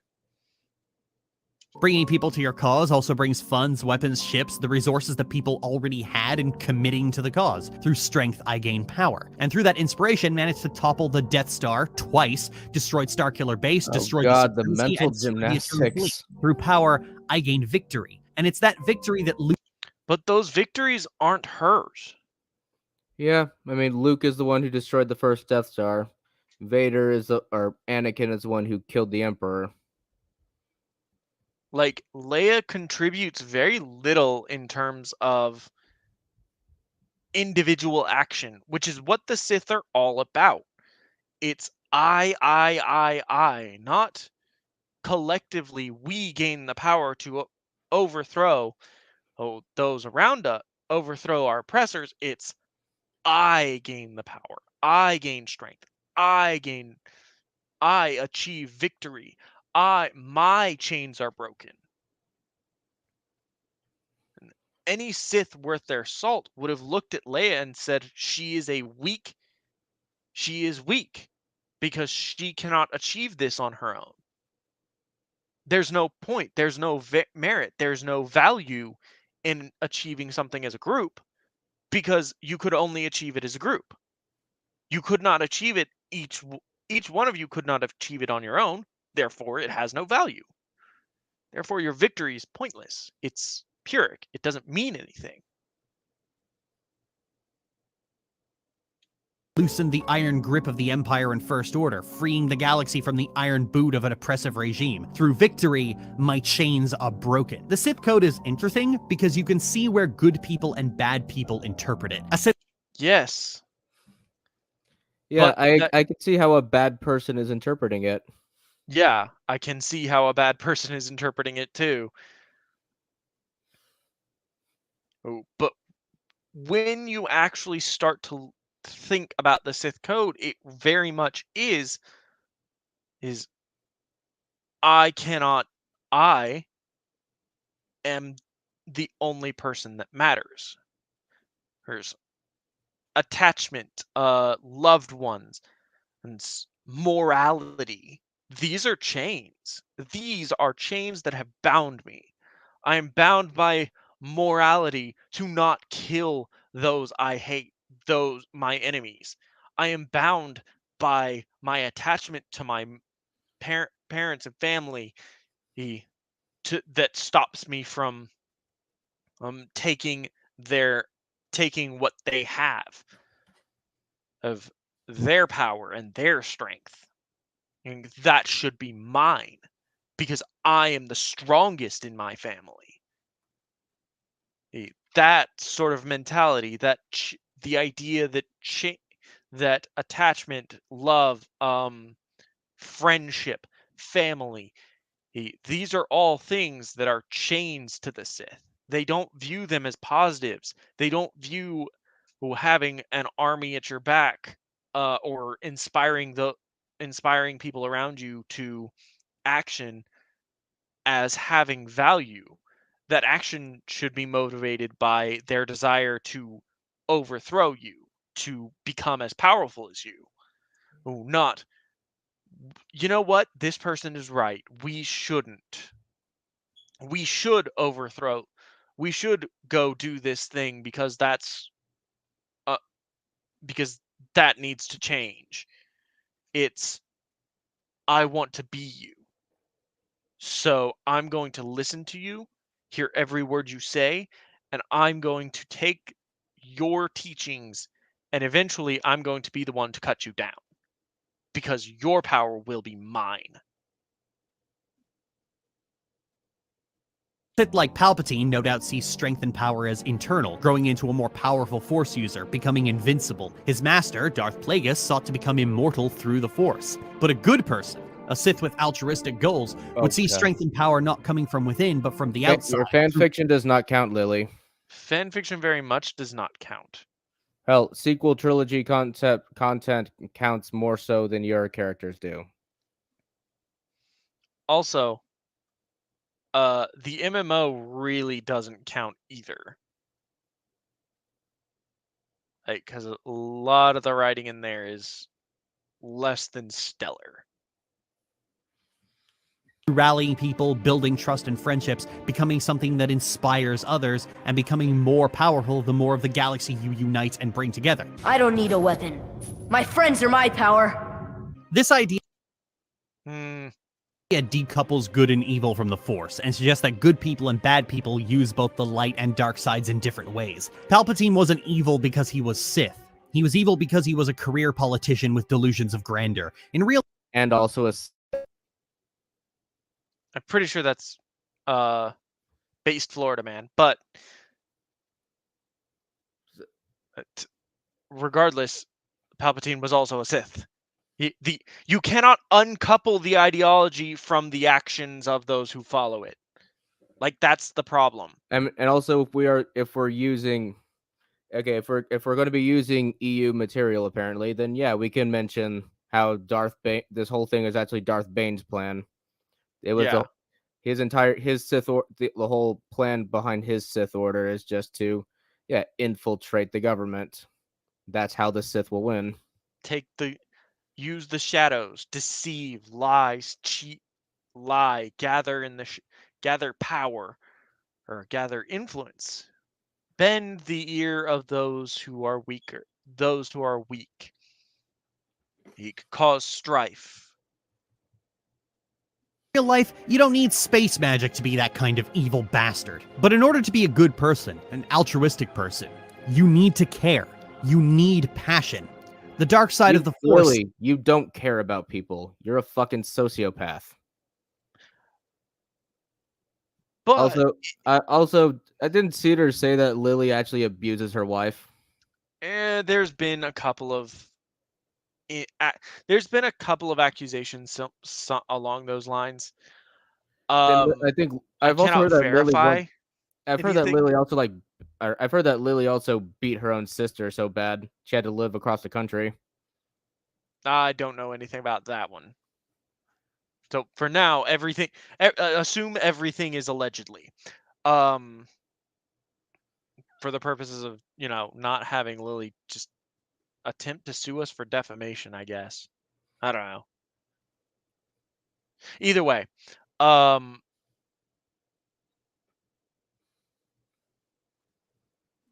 forgot what I was saying. Hold on. Space magic to be that kind of evil bastard. But in order to be a good person, an altruistic person, you need to care. You need passion. The dark side... Yes. But... passion over what? Mm-hmm.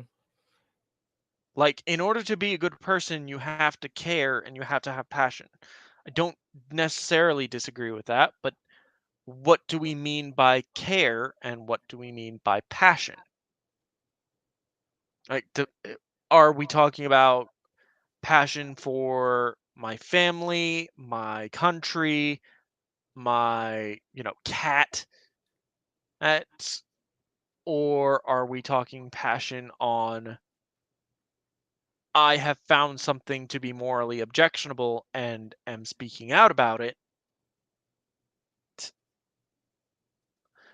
And then here's another question, Lily.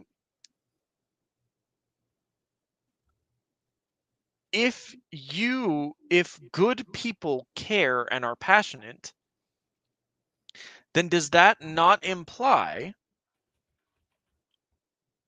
if good people care and are passionate, then does that not imply that Donald Trump is a good person? And this will stick. This literally, if she ever sees this, it will she might freak out about it. Because I don't think you can point out in any speech he's given, in any tweet, in any press release, that Donald Trump doesn't care about the people of America and how they're doing. His actions as president, insofar as, doing his best to help the middle class or help the poor, were driven by a passion to see this country back to its rise.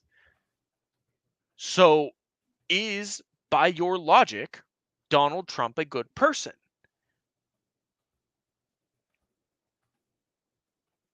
I'm just trying to work within your frame here, Lily. Because if good people, like Fidel Castro, cared and had a passion for his country, he wanted it to be free.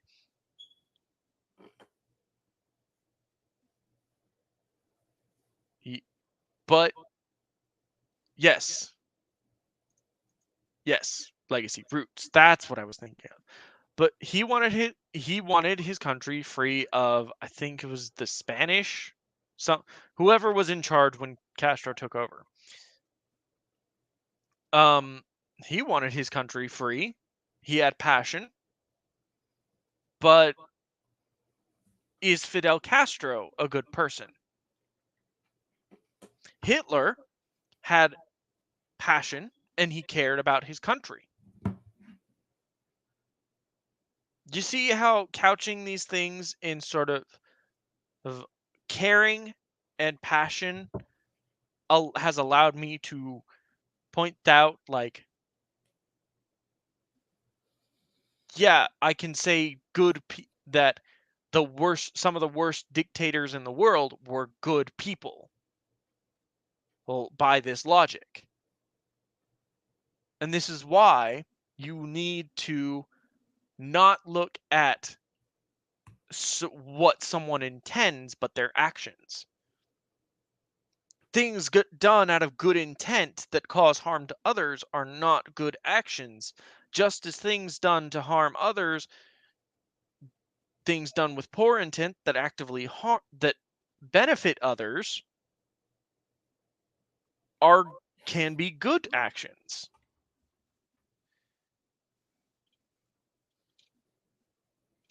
Nope, that's not what I wanted. Side of the Force is still the Force. Deeper, murkier, less explored, but it is still the Force. It's not the Force that makes you good or evil, it's you. The Force is simply a tool you use for those ends. As it exists in this week's canon, the dark side is boring. This isn't my interpretation of canon, this is me saying it would be better. I already know what the writers of KOTOR 1 intended. I would say you probably don't.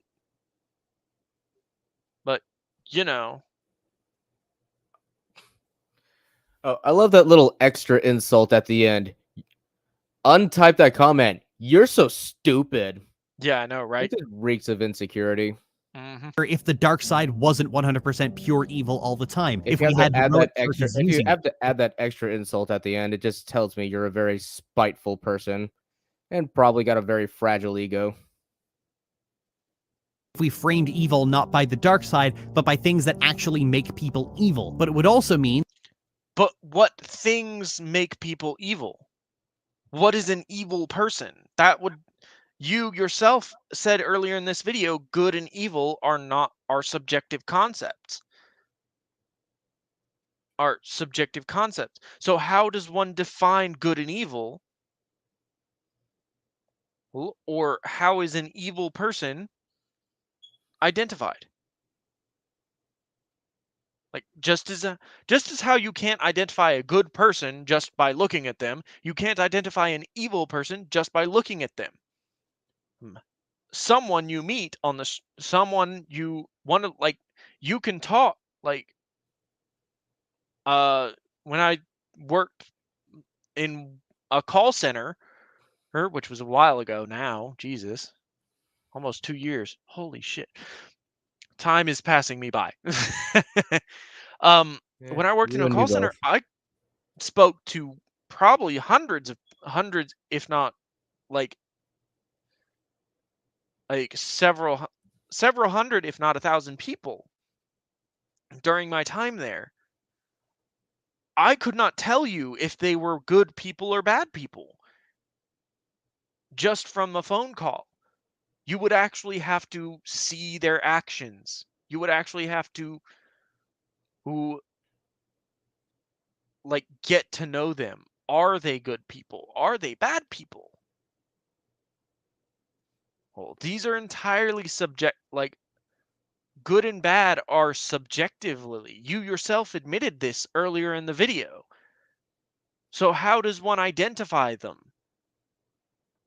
That it'd be harder to justify redeeming space Nazis when you don't have the dark side to blame their actions on, and instead have to unpack the real reasons they fell to space fascism. And that's a concept that's going to bounce off Disney like gummy bears off a yoga ball, isn't it? I suppose some could come up with the counterpoint that what I'm essentially suggesting is that Star Wars needs to be more woke, and, well, yes, that is what I'm suggesting. And, yeah, because it's done look what so well for it. Yes, look what that's done. Let's see. We have the whole Gina Carano fiasco, just as, you know, like, oh, well, Star Wars and Disney, as much as they claim to be woke, really aren't. It's almost like Woke requires you to agree with a certain agenda over everything else.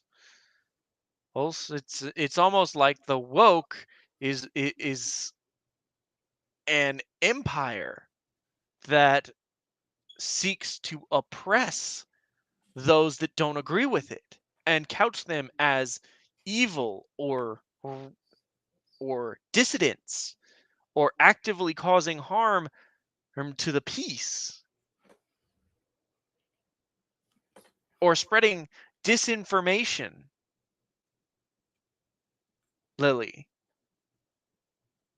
That'd be an objectively good thing. I mean, you can't be a family soap opera about destroying fascism and the inherent corruption and auto-cannibalistic rot of capitalist democracy and then turn around and decide you want to be apolitical. It's a galaxy where slavery exists, and those are two unrelated things. Ignoring that. You can be a fan of Star Wars, but not have a stance in politics.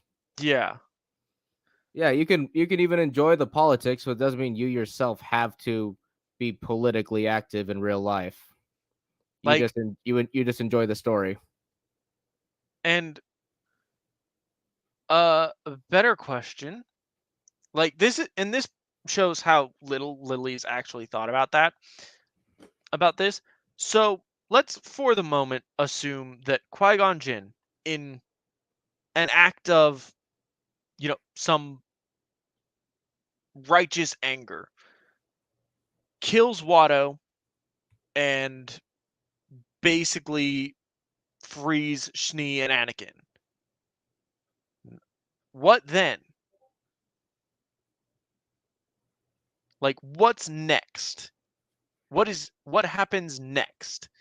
And this is why ending slavery as an industry is so complicated when you actually get down to the nitty-gritty of it. Because, like, they don't own their house.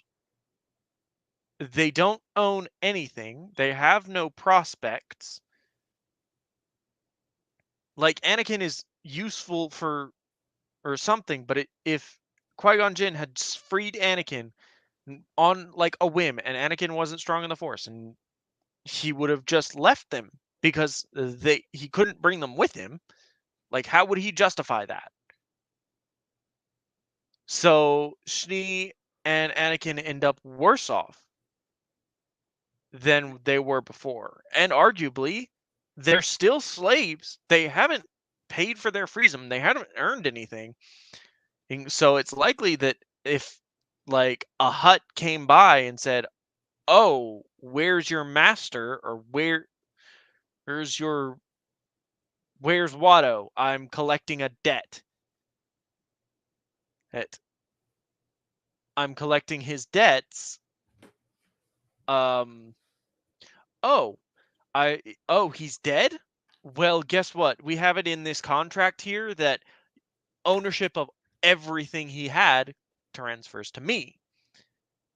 And they could end up in a far worse place than, being essentially like a maid and a repair tech.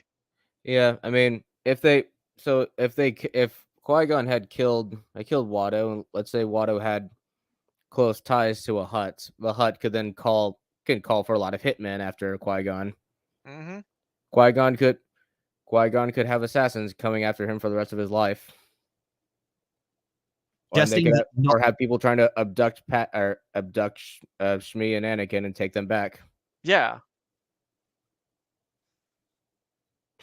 Being angry about it is what the good guys do, because my idea of a good guy in Star Wars is, well, let's just say incompatible with that idea. Anyway. Yeah, an emotionally immature, unhinged lunatic who thinks with their emotions. Thinks they're a good guy, but is actually a really despicable piece of shit. And then anybody who calls you out on your villainy, you accuse them of just being a fucking fence sitter. Yep. Well, that was terrible. That was fun. Yeah. Wish my stupid smoke alarm wasn't beeping. Kept yes, distracting Legacy. me. She is effectively saying that Star Wars needs more Captain Marvels.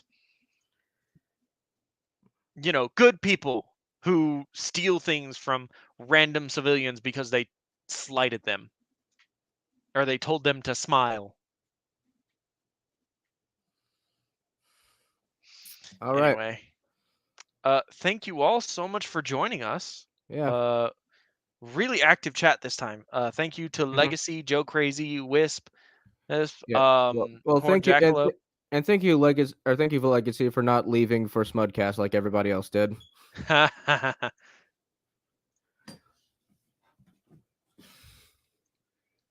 All right. Anyway. All right. So Uh, next week when I go back to Lily's fan fiction. Actually, I have one thing I want us to cover next week, which will be the Scarlet Witch Did Nothing Wrong video. Okay. And then and that one's like 4 to 5 minutes, so we should be able to, if we want to, squeeze in a chapter. Sure.